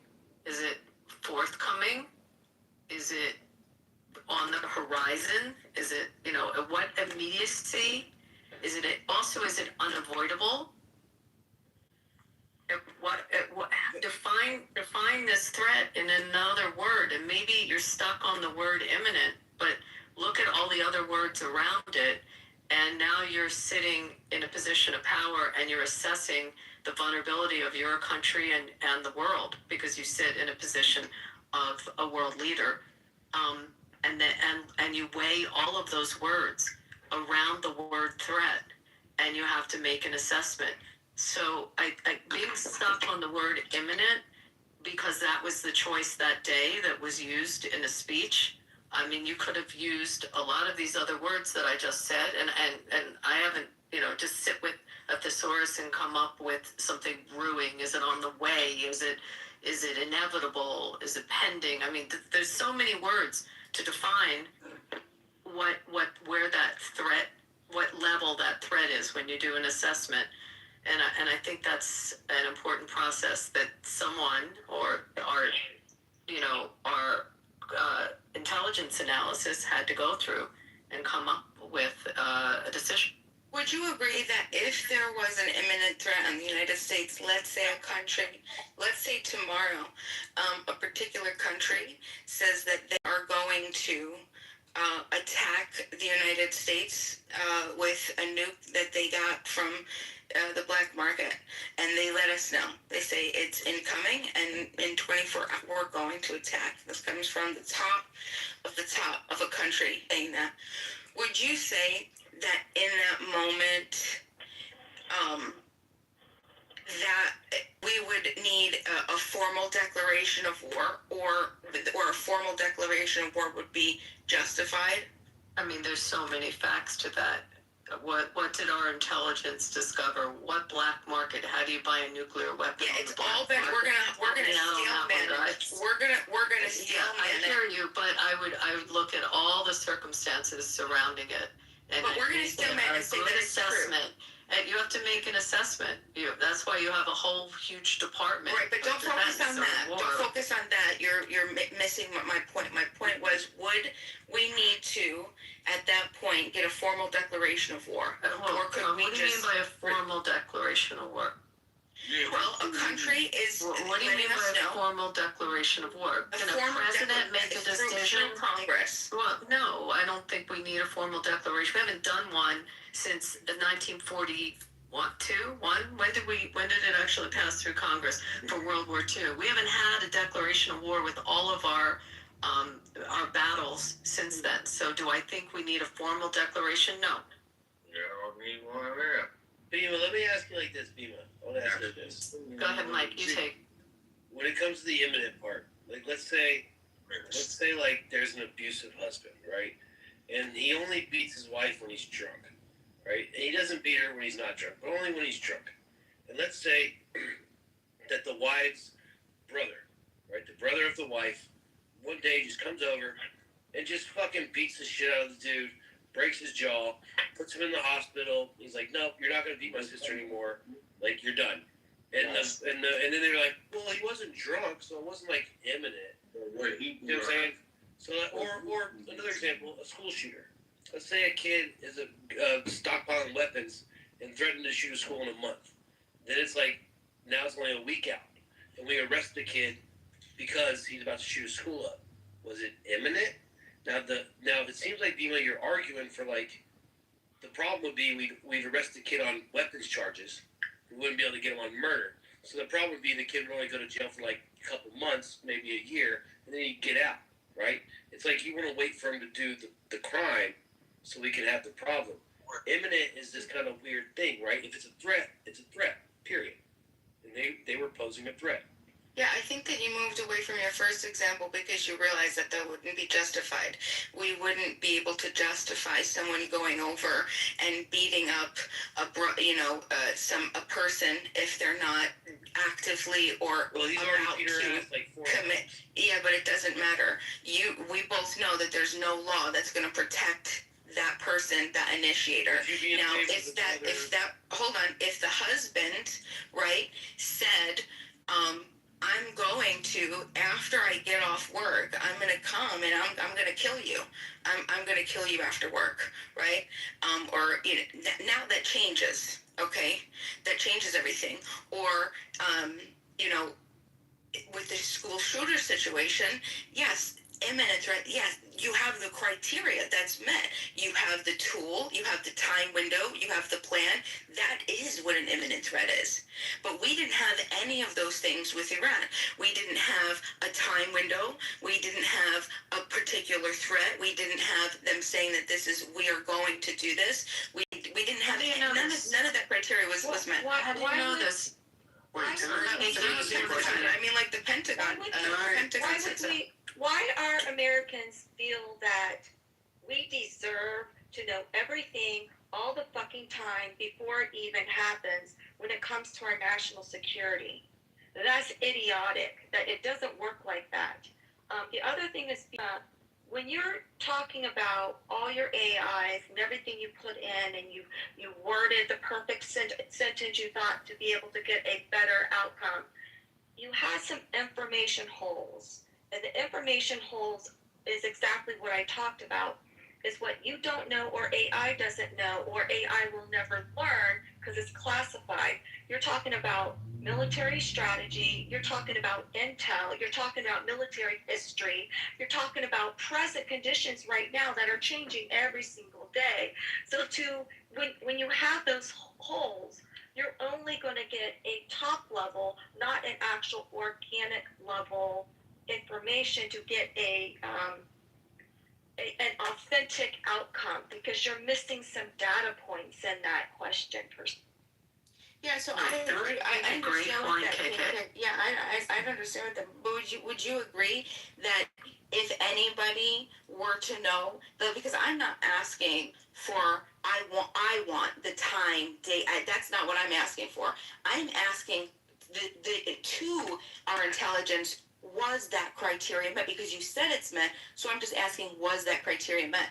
And would you agree that more than anyone, that the Pentagon and the intelligence agencies of the United States would have the best idea of whether or not Iran was an imminent threat? Yes or no? Yes, but you know when they do that and make that determination. But wait, ma'am, do you know when they do that and make that determination? They always provide it at the post-action brief. They've got a pre-action, then they got the shit going on, and then the post-action. They can't actually and offer actual, let me see. Oh no. You guys. Okay, sorry, you can hear me still. They can't formulate what that is going to be until post-action. We're still in the middle of it. We literally are still in the middle of it. So they can't actually say like, oh, well, this is right, this is wrong. We don't know what the next plans are going to be. You have to understand, this isn't something that the Pentagon just said willy-nilly, oh, we fucking bored, let's flex a little, go America, we're going to do this. This has been planned out, trained for decades. Decades. That's what a lot of people don't understand. It's like they have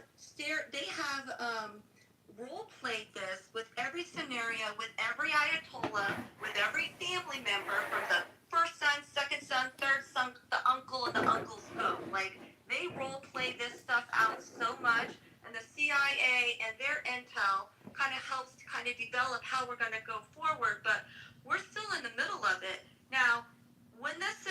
When the major operations are done, and the Department of War can offer a debrief of the actual actions, then we will have a better idea, and the truth will be beholden and show. But until that time, if we pressure our military and our intel to reveal it, now all we're doing is putting our military and our warfighters, our analysts, our agents that are out there in the field at risk.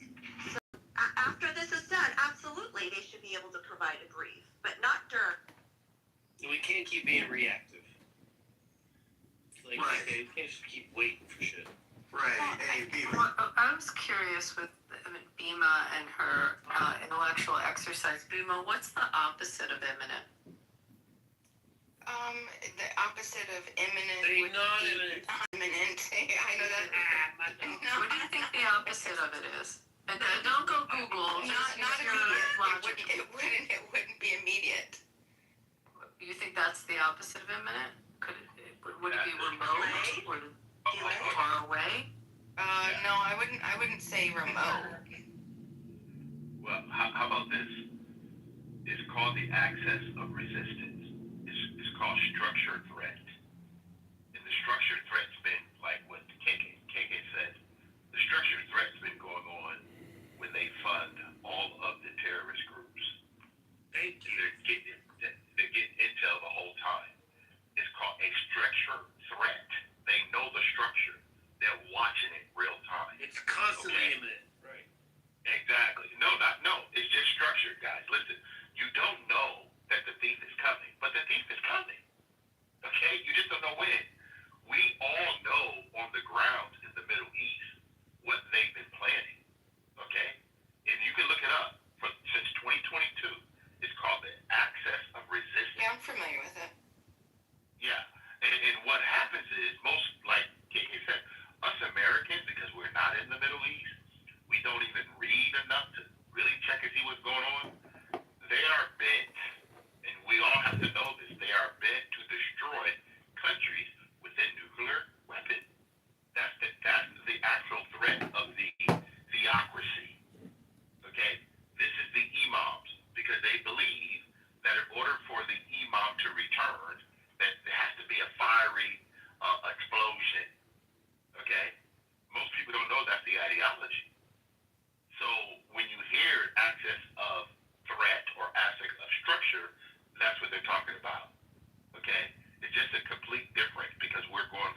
with understanding. I'm not trying to be disrespectful or anything like that, Bima, but I do think there might be a gap in just kind of like where your knowledge might be as far as what Iran, especially what Edward was just talking about, right? Structured threat. So somebody earlier brought up if there's a man beating a woman constantly, but let's just say this man hasn't killed anybody. He's beaten his women in the past, right? He has a pattern of this, but he hasn't killed anybody. Your logic would say, let's wait till we actually see him progressing or escalating to that point. Then, we'll do something to stop it. Now, you back a little bit and you were like, well, yeah, if we know that this man is abusive, then he does pose an imminent threat, right? Because you're familiar. I'm not saying you've experienced it, but we're all familiar with like domestic violence and where that being leaked, right? We've read stories about it, we've heard about it, we've experienced it adjacently or personally, but we know these things. There's not an information gap that you have with that. He right can now snap with it the anytime. He can snap it anytime. Yep. Right, he can snap it anytime. And you know this, right? We got stories, we got movies now with Iran, however we want to say it. You're just saying, oh, they didn't pose an imminent threat. And there's like a gap there. Say Like, I ran to Canada and you ran to uranium. Excuse me, Mr. so there's- Envy, shut the fuck up and get out of the room. Mods, throw him out. Bye. Goodbye. We're not going to play with you anymore tonight. You disrespected Mr. Edward. We don't play that shit. So no. Bye. Leave. Thank you. Keep going, Sean. So, Jerry, thank you again. So, when you say like Iran they don't pose an imminent threat, that kind of displays there's a gap there that, there's not like a lot of knowledge. And I mean, hey, we're all learning, some people know more than others, but to say that they didn't pose an imminent threat, that's literally equivalent to saying, hey, the abusive husband doesn't pose an imminent threat to the person that he's abusing, the wife or whatever, right? People will look at you like, what? Crazy. What comes after the threat? Violence. What comes after the threat, though? If the threat is taken upon, what happens? Violence. So do you want the threat or do you want the violence? Right, and then look how it escalates, right? We can still keep it on the domestic violence, right? Because then what happens if the man or the woman, whoever is the aggressor, right? They end up doing something horrible, right? And then we look at the pattern. Oh, the wife had been calling the cops. She got a restraining order. She had been doing this, that. Everybody been trying to help. Nobody did anything. And this happened for weeks. We knew it was going to happen, right? Your logic says, let's wait until something happens. When do you know it's going to happen? You don't. So are you going to be proactive? Are you going to be preemptive in this situation? Or are you just going to wait until the worst happens, and then you're going to try, what can you do once the worst happens? Once the cat's out of the bag, let's just say Iran does get a nuclear weapon. Then what? They're getting a nuclear weapon. To what, not use it? They're going to use it. Now it's a totally different situation, right? That you're saying, hey, let's just wait and see what they do. Like, that's not really logical in this scenario.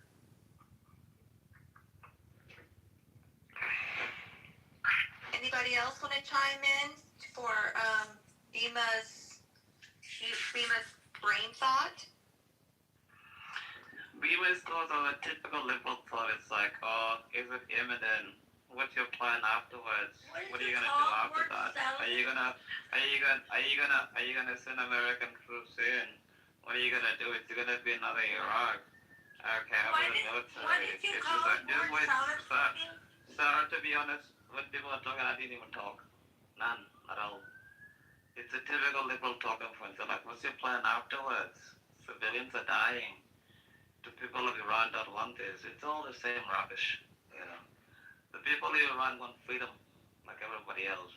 Imminent is like, oh, I'm 10 days away from nuclear bomb. Oh, I have a nuclear bomb. The same thing happened in North Korea in the 1990s when President Bill Clinton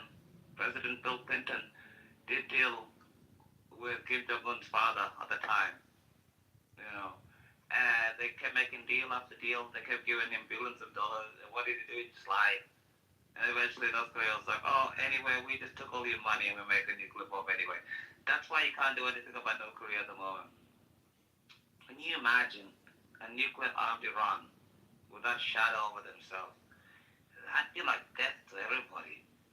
I mean, they shot a missile on the Diego Garcia, and their president said it was like, what, they limited to 2,000 kilometers. Turns out it's more like 5,000 kilometers. You know what I mean? The U.S. has to dismantle this government. Not the Iranian people, obviously, but this government's got to go. And I'm sick and tired of people that never got off their couch. Tell President Trump, be like, oh, well, you see what, he knows exactly what he's doing. You know, it was so funny. 2 days before they fired Diego Garcia, the BBC was saying, oh, but the Iranian president Pezeshkian said, like, they limited to 2,000 kilometers. And then they fired a ballistic missile at Diego Garcia. And the U.S. had to shoot it down because Britain doesn't have weapons to shoot it down. You can reach London, you can reach every capital. I don't think the only one they can't reach is Dublin. You know? So if that threat is not imminent, I don't know what the hell it is. You are dealing with like an Islamo-fascist government. These people want death, they want martyrdom. Give them death and give them martyrdom. They can go with the 72 goats to, you know, Ali or whatever they call it. But I think like it's about time. We've been talking about this for 47 years. I mean, President Trump said this in 1980, 1 year after Ayatollah Khomeini got in power. He was like, you think Khrushchev is terrible? But you have to talk about Ayatollah Khomeini. He's been talking about this for a long, long time, way before he got into power. So those retards also that say, oh, Israel made it. He's been talking about this for a long time. And it's in videos, it's in magazines and everything. I'm just glad they're doing something about it. And then after that, they can do something about Cuba. But, yeah, I just think in times like this, don't listen to liberals. I mean, it's the same liberals that have just gone over to Cuba, closed the fucking blackout, to have a fucking concert in the only 5-star hotel in the entire country. It's like the worst optics I've ever seen in my entire fucking life. But I think what America and the state of Israel are doing, I think it's terrific. They're gonna go till the end. I have a lot of Iranian friends that are worried. You know, they're more worried about America stopping because it means the regime stays in power. They're more worried about the repercussions because if the U.S. stops its liberation, they call it a liberation mission. They don't even call it a war because these people have been fucked up for like so long. You know, terrible situation. And yeah, I just pray to God that President Trump doesn't listen to retards. He doesn't stop the war. And he topples the government. What comes after can't be worse than this evil bastard government they have. Cheers, KK. Well, it's like the concept of like, you know, you hear people saying, you know, oh, well, if anyone ever fucking touches my kids, I'll fucking kill them. I'll fucking bury them. I'll fucking kill them. And you're right. If anyone ever touches my kids, I'll do the same thing. But if you could stop it before they do anything to your kids, wouldn't you rather do that? You know what I'm saying? Like, if you got contractors in your house, I don't want to leave the contractors in my house, even going out front for a second. It's like, well, if they fucking touch my kids, I'll kill them. Yeah, no shit. But if I can stop them from touching my kids, you know what I'm saying? Like, you'd rather stop it than wait for it to happen and then react to it. Yeah, I felt violence. I mean, can we say someone like Saddam Hussein for 20 years terrorized the world and was evil, and the thought that he would have had nuclear weapons. So when the Israelis went in and took out the nuclear facility or the reactors, whatever they were building. Wait, can I like finish what I was saying? What the fuck is that? It was necessary. The thought of Saddam Hussein having nuclear weapons to the world and what we would have faced. I mean, we stopped it, and there are times the United States has gone into bad regimes and stopped them from, you know, before it got to the point of threatening the world. I mean, Libya, Gaddafi, and what Gaddafi was to the region, you know, some of these, there are historical references where a country has gone in and stopped a cancer from growing. And whether you like military action or not, sometimes it's necessary. But did we really stop cancer in Iraq? Well, we did. We definitely stopped communism with Che Guevara, but I think you love him, Necro, if I remember your I mean, he's someone who I think does have principles, but yeah, as he brutalized a population, murdered people in the population. I mean, do you want to?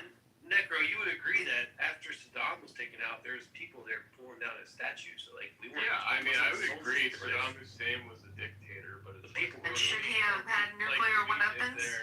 Well, sorry, what? And how would you feel if he had nuclear weapons?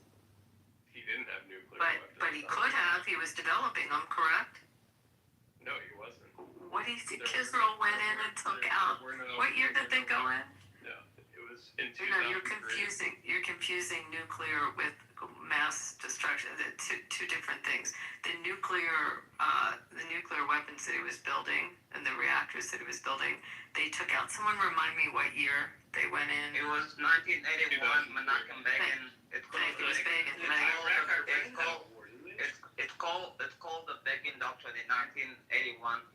The state of Israel bombed his nuclear reactors, which he got from France at that time, and President Reagan actually sanctioned the state of Israel for like 2 years, I think, at the time. Yeah, don't take away the nuclear reactors, but it's called the Begin Doctrine. Thank you. I couldn't remember the year. We should just be clear, it wasn't about nuclear operations, it was about stealing oil.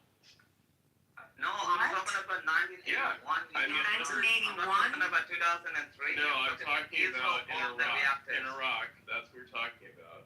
Yeah, I'm talking about a strike on the nuclear reactors. In 1981, Menachem Begin, the Prime Minister of the State of Israel, Yeah, this is before Desert. reactors He's talking before in Desert Iraq that was Storm. given him by the French. And at the time, you don't even know. President Reagan in 1981 told the state of Israel it was a dumb thing to do. And 8 years later, he apologized. The state of Israel bombed the nuclear reactor in 1981, and also in 2007 when Assad had a nuclear reactor. The state of Israel blew it up because they were getting it from North Korea. It's two different fucking things, bro. Get it correct. Yeah, no, I'm not talking about the U.S. I'm talking about the state of Israel blowing it up. J-Check. Yeah, I understand. I was talking about Iraq, so. I am talking about Iraq. Yeah, I'm talking about the. He's talking about the WMD thing, bro. He's talking about the WMD. I'm talking about Totally Iraq in different. 1981. That's not what we're talking about. We're talking about nuclear capability now. That's what we were talking about when you and I were talking, so. No, I'm talking about Iraq, bro. When the state of France gave Iraq a nuclear fucking reactor, and Menachem Begin blew it up. It's called Operation Orchid. Look it up. They had to blow it up in 1981. Check. He's talking about the invasion of Iraq in 2004. But I wasn't talking about that. I was talking about nuclear reactors and the idea I wasn't talking about that. of Saddam Hussein having nuclear weapons. I asked what he thought of Saddam Hussein and what we remember of the 20 years plus that we were terrorized in the world by him, and the fact that he lost the capability of nuclear proliferation. That was the point I was trying to make. This isn't any different. Dude, have y'all seen that shit of Saddam when he like took power? Like, the first day he took power, he walks up into the big meeting and he sits down and he fucking starts calling out the people that were dissenters, and they were literally escorted out and executed like right then.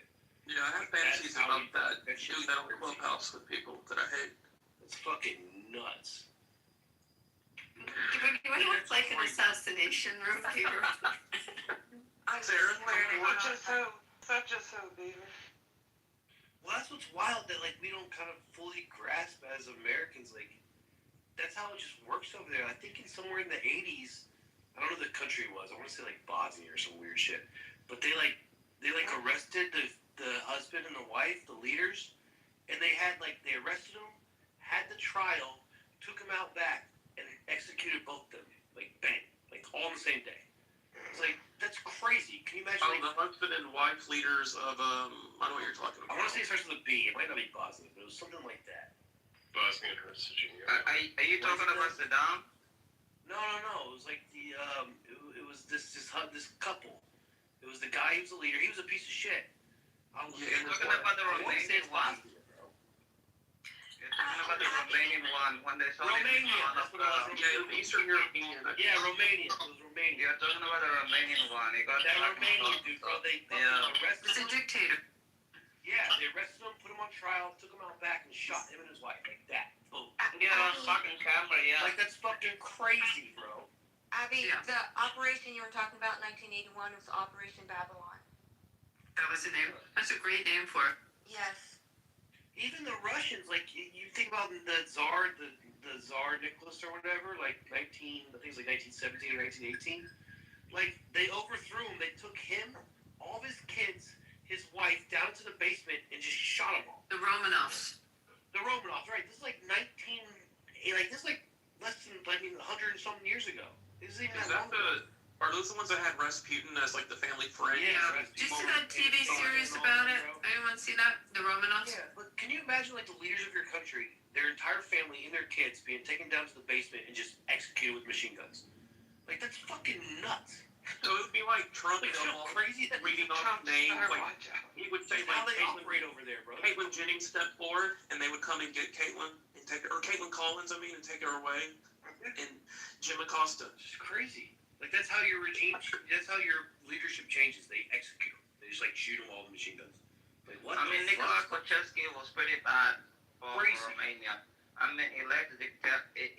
Have you seen videos of Kochevsky in like the 1960s when President Nixon goes there and everybody's like waving like fucking communist flags and everybody's having. He was a brutal dictator. I'm not surprised they took him. It's on video. He's dead. You can actually Google his death on video when they killed him. It's just And then different they over make there. it free. Look at how Saddam died, bro. Like Saddam got overthrown, and they gave him to his people. They took him down to some shady ass basement. They just hung him. Like it's fucking Gaddafi nuts. too. They just fucking hung his ass. Like, can you imagine like our president gets overthrown and some radicals just take him somewhere and just hang him on video? It's fucking crazy. Like it's just different over there. And this like happened in the 2000s, right? Was Saddam like what 2006, 7, some shit like that? 2006, yeah. They just fucking, these people took him and just hung him. In some crazy makeshift fucking gallows. It's fucking nuts. Yeah, It's not but your safe for president is you. actually elected though. Yeah, if it is not nuts if you live under their dictatorship. Oh, right, fair, right. Say to us. Yeah. Right, yeah. To you guys, yeah, but Yes, fucking. I know if the supreme leader of Iran was arrested by the people, they would tear him in pieces, you know. And nobody do nothing. They'd be like, all right, word. It's nuts. Just how it is. The rage they have from those guys, you know, is unimaginable. I mean, they have the right as well. Just look how many people they killed. They executed, killed, and tortured, raped. God knows how many people.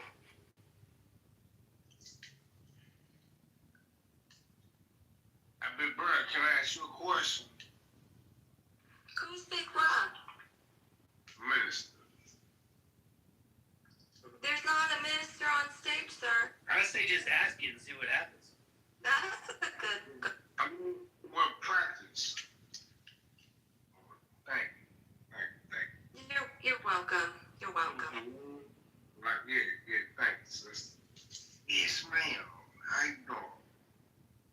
But yeah, I was just trying to see, when I was up in Jam, right? I was up in Jam, and when Thomas, he was kind of like spooked. What did you say? You talking to us or Mike? You guys, I don't know. It's like the movie Airplane. I'm sorry, I'm just having that moment here. Question you there. Just speak.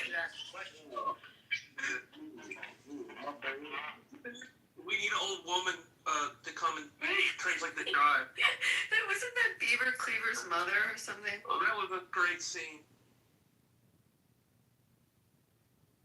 You remember the scene where they show they give A-Check a basketball and he automatically knows how to alley-oop and put it behind the back? I picked the wrong day to stop sniffing glue.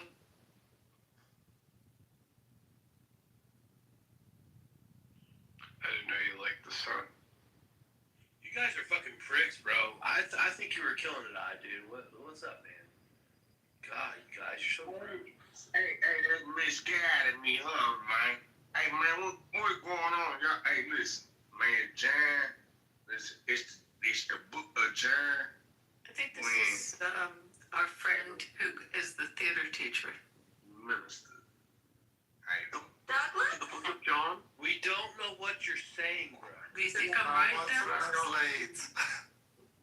Can you hear me, man? Yeah, true. He said the book of John. Can you hear me now? Yeah. Hey, man, so... I'll be your drunk translator. Go ahead. No, don't come here with the book of John, the book of Isaiah, the book of Daniel, and everything else like that. That's terrible, bro. Don't do that. I don't want to become a Hebrew Israelite today, bro. I'm sorry. Because you might be entertaining angels. He said be careful I because know you might be entertaining angels. I know it's your truth, and you can live the life you want to live, but we're not talking about the book of Daniel, bro. I always go in where. But listen, hold on. Well, let's start where. Let's start right there with Thomas. Okay. Let's start there with Thomas, he said. No, we're gonna start right there. Let me sit down first. Actually, we usually start with Genesis, Exodus, My wife's an immigrant, Leviticus, so her English is you know, good. like in we start with chronological order, bro. Genesis, Exodus, Hey, you Leviticus, can't you know. stop it, man. You're getting off his train of thought. We're at the book of Thomas, which is like Jesus' I just want one thing. So I found some really great evidence to support and to support everybody's argument that scientific evidence about the threshold and how specifically the time that it would take for their the 60% to be turned into an actual weapon. And now I'm steelmanning with the utmost, like I'm using the best information that I've come across, which by the way, nobody here has given me, thank you. So clearly I would like, I'm not happy with my level of free stuff, and I'm expecting the quality of the argumentation to get better. But I digress. Why would and so I'm not done. Hold on, wait a second. So I've been able to find excellent by steelmanning, by making your argument, okay, which again, I would like to say for a second time, nobody has been able to deliver as wonderfully as I've been able to steelman it myself. Okay. I mean, like, I'm actually convincing myself over here. I'm like, oh, shit. Now, I'm like in a heated debate with these. Hold on, wait a second. So I'm in like a heated debate now. Just say And I'm like, no, you don't understand. Like, this could have been 1 to 2 weeks, okay? Like, you don't understand. Like, the science, the Institute of Science is saying that this capability, and you don't, and of course, hold on, Mike Allen, if you interrupt me one more time. Why would they need to get I'm to so 60? excited. I'm so excited to share this. Do you have to keep interrupting? Would you like to talk first? Do you want to talk first, and then I can finish? Because it's really You don't need Go ahead, Mike you Allen. don't need 60 for a dirty bomb. No, it's not. It's the 60%. Listen, I'll finish once Mike Allen gets whatever he needs off his chest. You're right. I'm Go sorry. ahead. Okay, excellent. Thank you. Okay, so now I'm in this heated back and forth. I'm like, no, you don't understand. Like, Iran isn't going to give us the necessary criteria that we're going to need to be able to terminate him in a threat the way that the United States used that same operative, like, operation to just attack. It's the element of surprise, surprise, right? And all this other stuff, and I'm going back and forth. And it doesn't matter how I'm moving and how I'm arguing this and how quickly, if even the capability is proven, if even the hostiles, there are things that are missing to prove that it's an imminent threat, and it's still saying saying just that say you are. that your Hold on. threshold is Wait a when it second. hits LA Hold on. or Hold television. on. No. Even No, if because even that's if your- the that's your capability is there, way of because thinking. the hardening capability. You No. can't attack anybody until they What attack you. what I'm specifically arguing was the imminent threat claim, and no matter You how say hard I'm until they arguing. actually attack. All right. What is wrong? Rich? Do you want to go? You've done You this want to since go? Go ahead. journalism. You You've go. made this argument. You go, and I'll finish when you. Honestly, just another rich fucking idiot. Oh, thank God. Okay, Continue. wonderful. So I appreciate it. So I'm going back and forth, and even giving this information, like the last thing I said, this is one of my arguments. I said no, and I was like, you're wrong, because Iran wouldn't deliver and give us the necessary criteria in order for us to determine that there'd be an imminent threat in order to respond in time. It's similar to what the United States did. We didn't tell Iran that we were coming. They would have done the same thing. So the fact that they were weeks away from a nuclear weapon, the fact that they support multiple terrorist proxies, there is reason to believe that they would have used them and coupled it with the same surprise technique that the U.S. used on them. And the U.S. got one up on Iran, essentially, and that was the imminent threat. We had that very small window, access window, to be able to remove this threat. And so they're like, you're making now a very serious strategic argument. Bill doesn't provide the claim that Iran pose an imminent threat to the United States, right? There is specific criteria, okay? There is a recognizable argument for preventative and preemptive strategy, which is very clear. But those are not the same thing. A state can be approaching dangerous capability without there being enough evidence that an attack on the United States is so imminent that the force is necessary. Article 51 of the UN chapter preserves self-defense if an armed attack occurs, and if border anticipatory theories are usually judged against a strict necessity standard, not merely against danger. So where the critic is strongest, so I'm the critic, right? And which is you guys are the critics, right? So in this particular way, the critic is strong. Now here, pay attention, because this is your best talking points, because clearly you guys are going to come up with. Sorry, I'm just picking on you. The critic is strongest on this point. Waiting for a nuclear adversary to announce its intentions is unrealistic. States don't typically send formal notice that they're about to cross the line. And the Institute for Science and International Security, this was the part I was just like, Jesus, really good, has argued that Iran's breakout time for producing enough weapon-grade material had become so extremely short that this was ranging from days to about a week or two for the first quantity of a weapon-grade material. So the critic is right that the timeline for I don't know what fissile is, FISSILE, fissile material production, was compressed enough to alarm any serious strategist. But why this still is not sufficient? The problem is that you're treating surprise as though it automatically satisfies the imminence, and it does not, right? So that would erase the legal and analytical boundary. Yes, boundary between self-defense and preventative war. The mere fact that Iran could have used surprise does not establish that Iran was about to attack the United States. Under the stricter public law framework, the issue is not whether Iran was dangerous or deceptive or hostile. The issue is whether the threat had become sufficiently immediate that it was necessary to justify at that moment. So the hidden assumptions that we're making, right, you guys? Do you want me to give you the definition of fissile? Abby, can I say one quick thing? Although, do you need the definition of fissile? Go Abby and whoever that other young lady was. Jane, very, very nice. Well, let's Hold on. Do you need the definition and understand what fissile is? Yeah, that would be. Thank you, Abby. So it's atomic isotopes, and it's usually an element of uranium, plutonium. And what's capable of sustaining a nuclear fission chain reaction, which would then have enough material essential for a nuclear weapon. Now that we know that, can you go back to that fissile sentence and read that fissile sentence? Read the sentence again now. Okay, give me just a second. Let me find it. It was like 4 minutes ago. Yeah. You're not gonna find it. That's what I was thinking. But I think we remember. I believe you. Good addition. It was like 3 sentences ago. I'm gonna do. It was like 4 sentences back. They're like Shift F. Fissile FISSLE. Fissile why? Oh yeah, this was a word.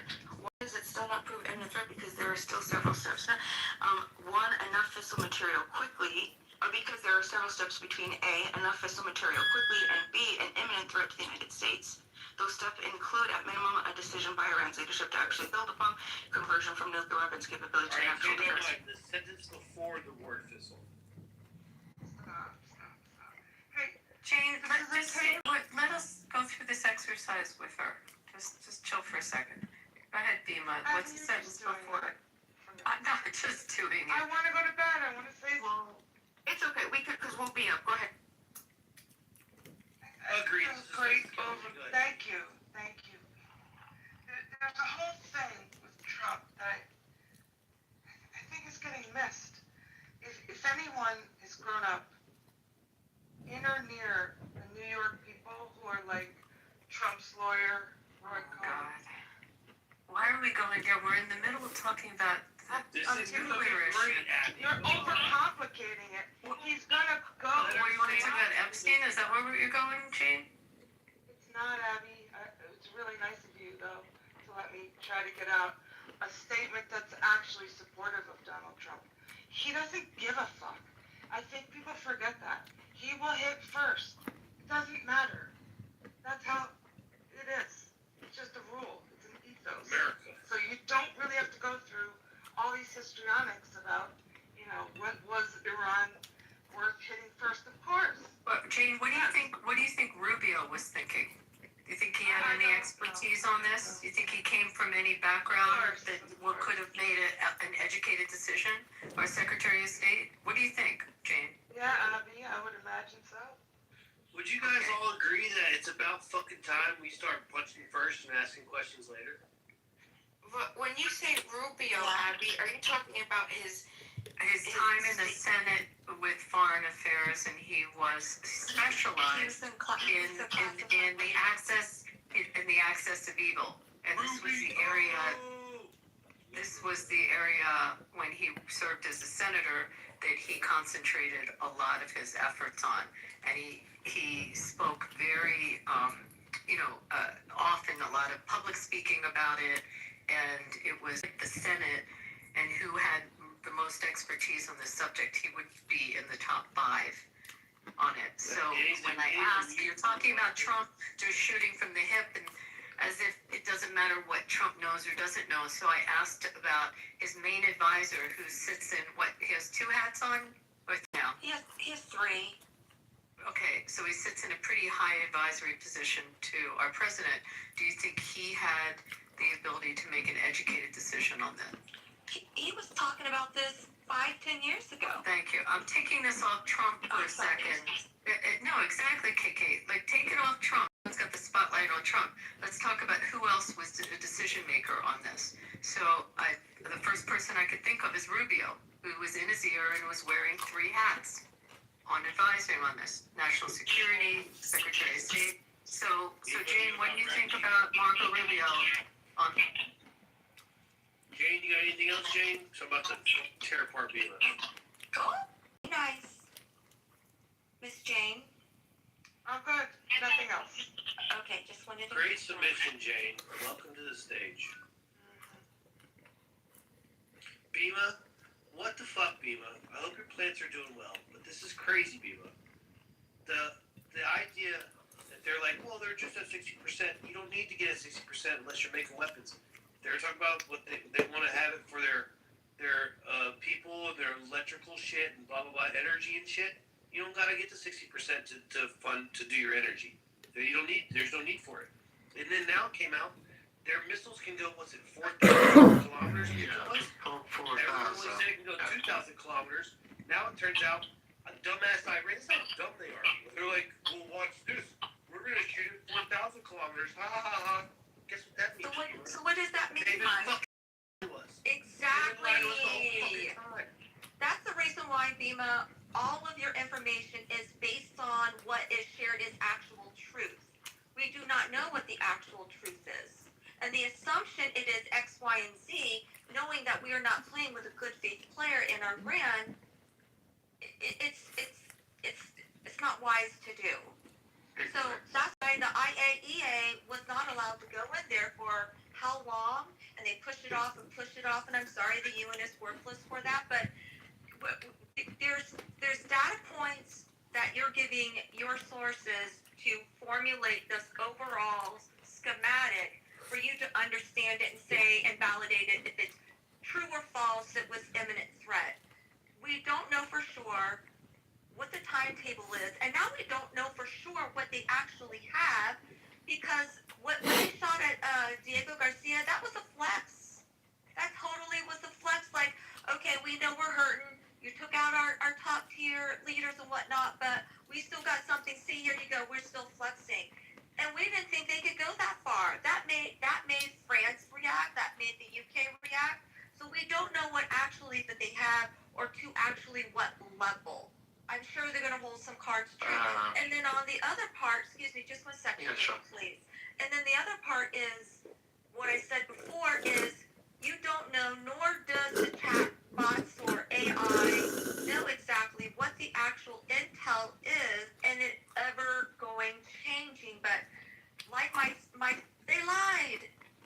We need to always assume that they're going to lie because that's all they've done in regards to this whole scenario with these missiles and nukes. We need to assume they're lying because that's what they've shown us in action. Let me just, that is called tapir, okay? So if you're familiar with the term tapir, you'll know what it is. As you're dealing with a regime that lies to its own people. They shoot down the plane. You all, I think, remember the Ukrainian plane that they shut down, and for 4 days straight, in the TV, in the state TV, they were saying that it was not us. They were lying to people, and at the end, with the satellite images that the US and Israel released and showed that the missiles were launched from Iran, then after 4 or 5 days, they finally admitted that, yeah, it was us, it was a human mistake, blah, blah, blah. But before that, there are videos that the foreign minister of Iran came to the TV and said, no, it was us, it wasn't us, it was us, we would have said it, blah, blah, blah. The high-rank IRGC came to the TV, the experts of the military and missiles and flights, they brought everyone to the TV and denying the fact that they shut down the plane themselves for 4 days. They look straight into our eyes and they lie to us. It's been going on. That's just one example. I have many, many more of these examples to tell you that how they fucking lie to their own people, and now they accept that when they are not honest with their own people, you guys accept that they have like a honest foreign politics and they don't lie to you guys. That's just stupid. Well, and Bima, I wanted to end here with Bima, real quick. And look, I love Bima. We've talked a lot. I sincerely hope your plans are well. Like, if like me and you would have a great time in the real world. We go to Dave and Buster's. You talk to me about plans, which I know nothing about. I talk to you about sports. It'd be a fucking blast. But I'm telling you this right now, Bima. You're so off base right here. Is that imminent threat? This is what I think Adam was trying to get with you. Like, okay, if me and you were to walk into a room, and they're like, hey, everyone who thinks Iran's a threat, just a threat, go stand on the left side of the room. Me and you would both walk to the left. Now, if they're like, well, who thinks they're an imminent threat? Now, you would walk to the right. I would still stay on the left, right? If they're an imminent threat, go to the right. If there's just still a threat, go to the left. You would go to the right. But that means we both agree they're a threat, right? Because, again, we both go to the left. They're just a threat. Now, you use the word imminent. This imminent shit is what you're getting tied up on. And it's not about Iran. They fund other organizations. So the more the powerful they get, the powerful all these little cells get, right? The Houthis, Hezbollah, Hamas, all these other motherfuckers, right? So then they fund all this other shit, right? So now the Houthis get more powerful. All this other shit gets more powerful, right? It's not about Iran. Iran's like the epicenter of this whole thing. And like I said, so we're like, it's time we start punching first and asking questions later. Like, you know, like, I don't want to bring up movies, but you see in movies where it's like a war movie, they're like, what's the rules of engagement? We can't fire until we're fired upon. And they're like, God damn it. You know, like, enough. Like, enough of this reactive bullshit, bro. Like Iran, stop fucking being dead to America. Stop attacking embassies. Stop kidnapping Americans. Stop fucking attacking us. You don't gotta attack a mainland USA to attack America. They've been attacking us, our way of life. Like, we can talk about the oil and all the other nonsense, but Bima, bro. Like, Bima, like, come on. Now they're pissed off because they're losing, so they're gonna start shooting down civilians in the street. Mike, do you really think you can change people's, like, thinking in this age? I actually picked the video. Bima's an awesome human. Yeah, just let her be. Like, the day that I was talking about, I mean that, Bima. People killed and everything. She's an awful person. She was asking me for evidence. She wanted proof that people had died, and I'm not gonna even talk about that. But I picked the video on the top, guys. It's on X. Please try to go look at this video. So this is one of the first protests that broke out in Iran, 1999. This was not an anti-regime protest. It was the students. This was the students in Tehran University. It was Tehran University. The students were complaining, about why don't we have free press. Ghalibaf is the guy that's believed. You know how Trump says even within this government they're like mod people. So there is intel that Ghalibaf is the guy who Trump is making negotiation and deal with. So this video on the top, that's not AI. That video was taken in 1999. That's why the quality is bad. But the guy that Trump is negotiating with, the good guy in IRGC, is the guy who ordered this video. So, which was his way of handling the protesters, the students asking for free press, was to tie their hands and feet.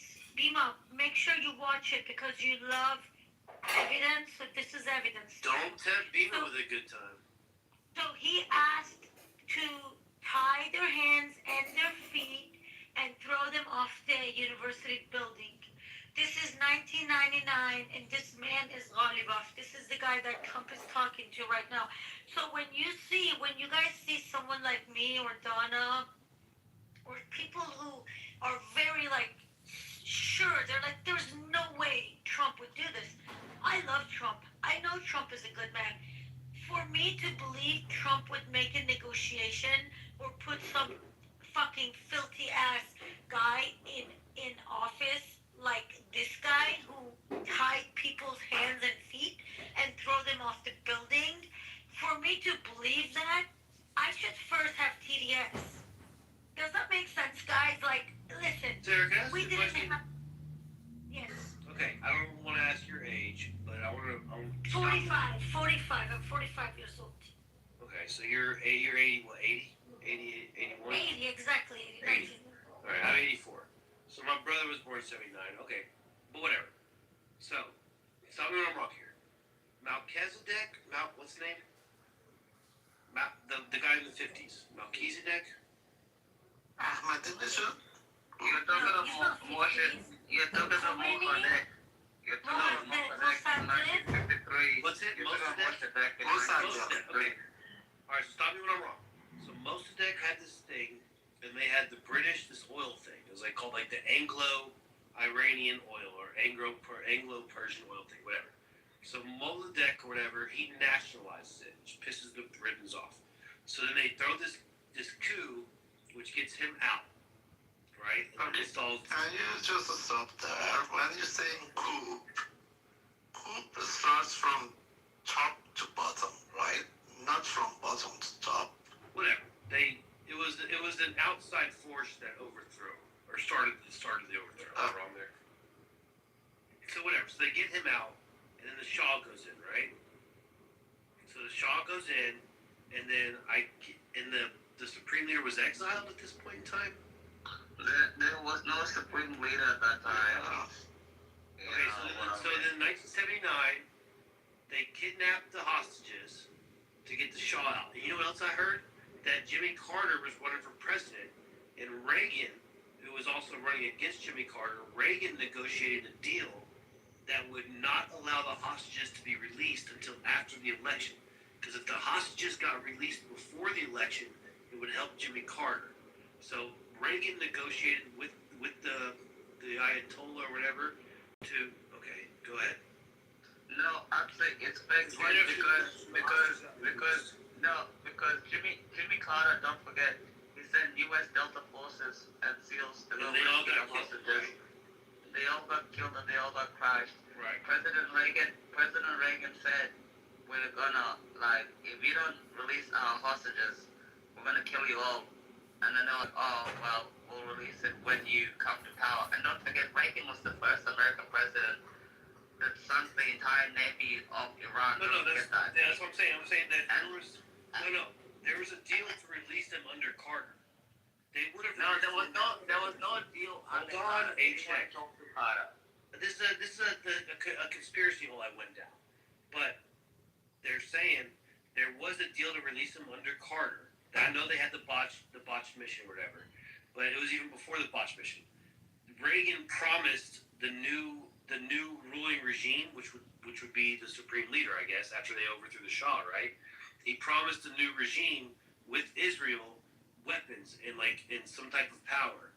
So they wouldn't release the hostages until after the election, because releasing the hostages would help Carter.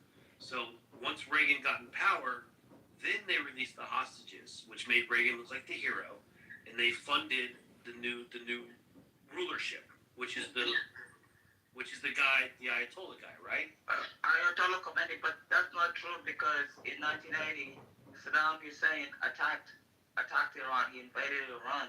So Iran was already at war before even President Reagan took the power. But so did we help put the Ayatollah guy in? No. Under President Reagan, you did, because President Ayatollah Khomeini was in exile. He was in exile first in Iraq. And said, wait, I'll just tell you something. But Ayatollah Khomeini was in exile in Iraq, and even Saddam Hussein said to President Jimmy Carter, I need to kill Ayatollah Khomeini. This is a terrible person. I have to kill him. When did he get? Carter When said did he no. go into exile? And he went to exile in the 1960s, and then he went to Iraq first, and then he went to France. It was like 17 years. When he landed back in Tehran, he landed on an Air France flight. That's what the French were the one that really put him in power. I remember there. But I remember the video there. The French screwed the Iranians, and Carter was a weak, like the worst president ever in the history of the United States. But a combination of Jimmy Carter and a combination of the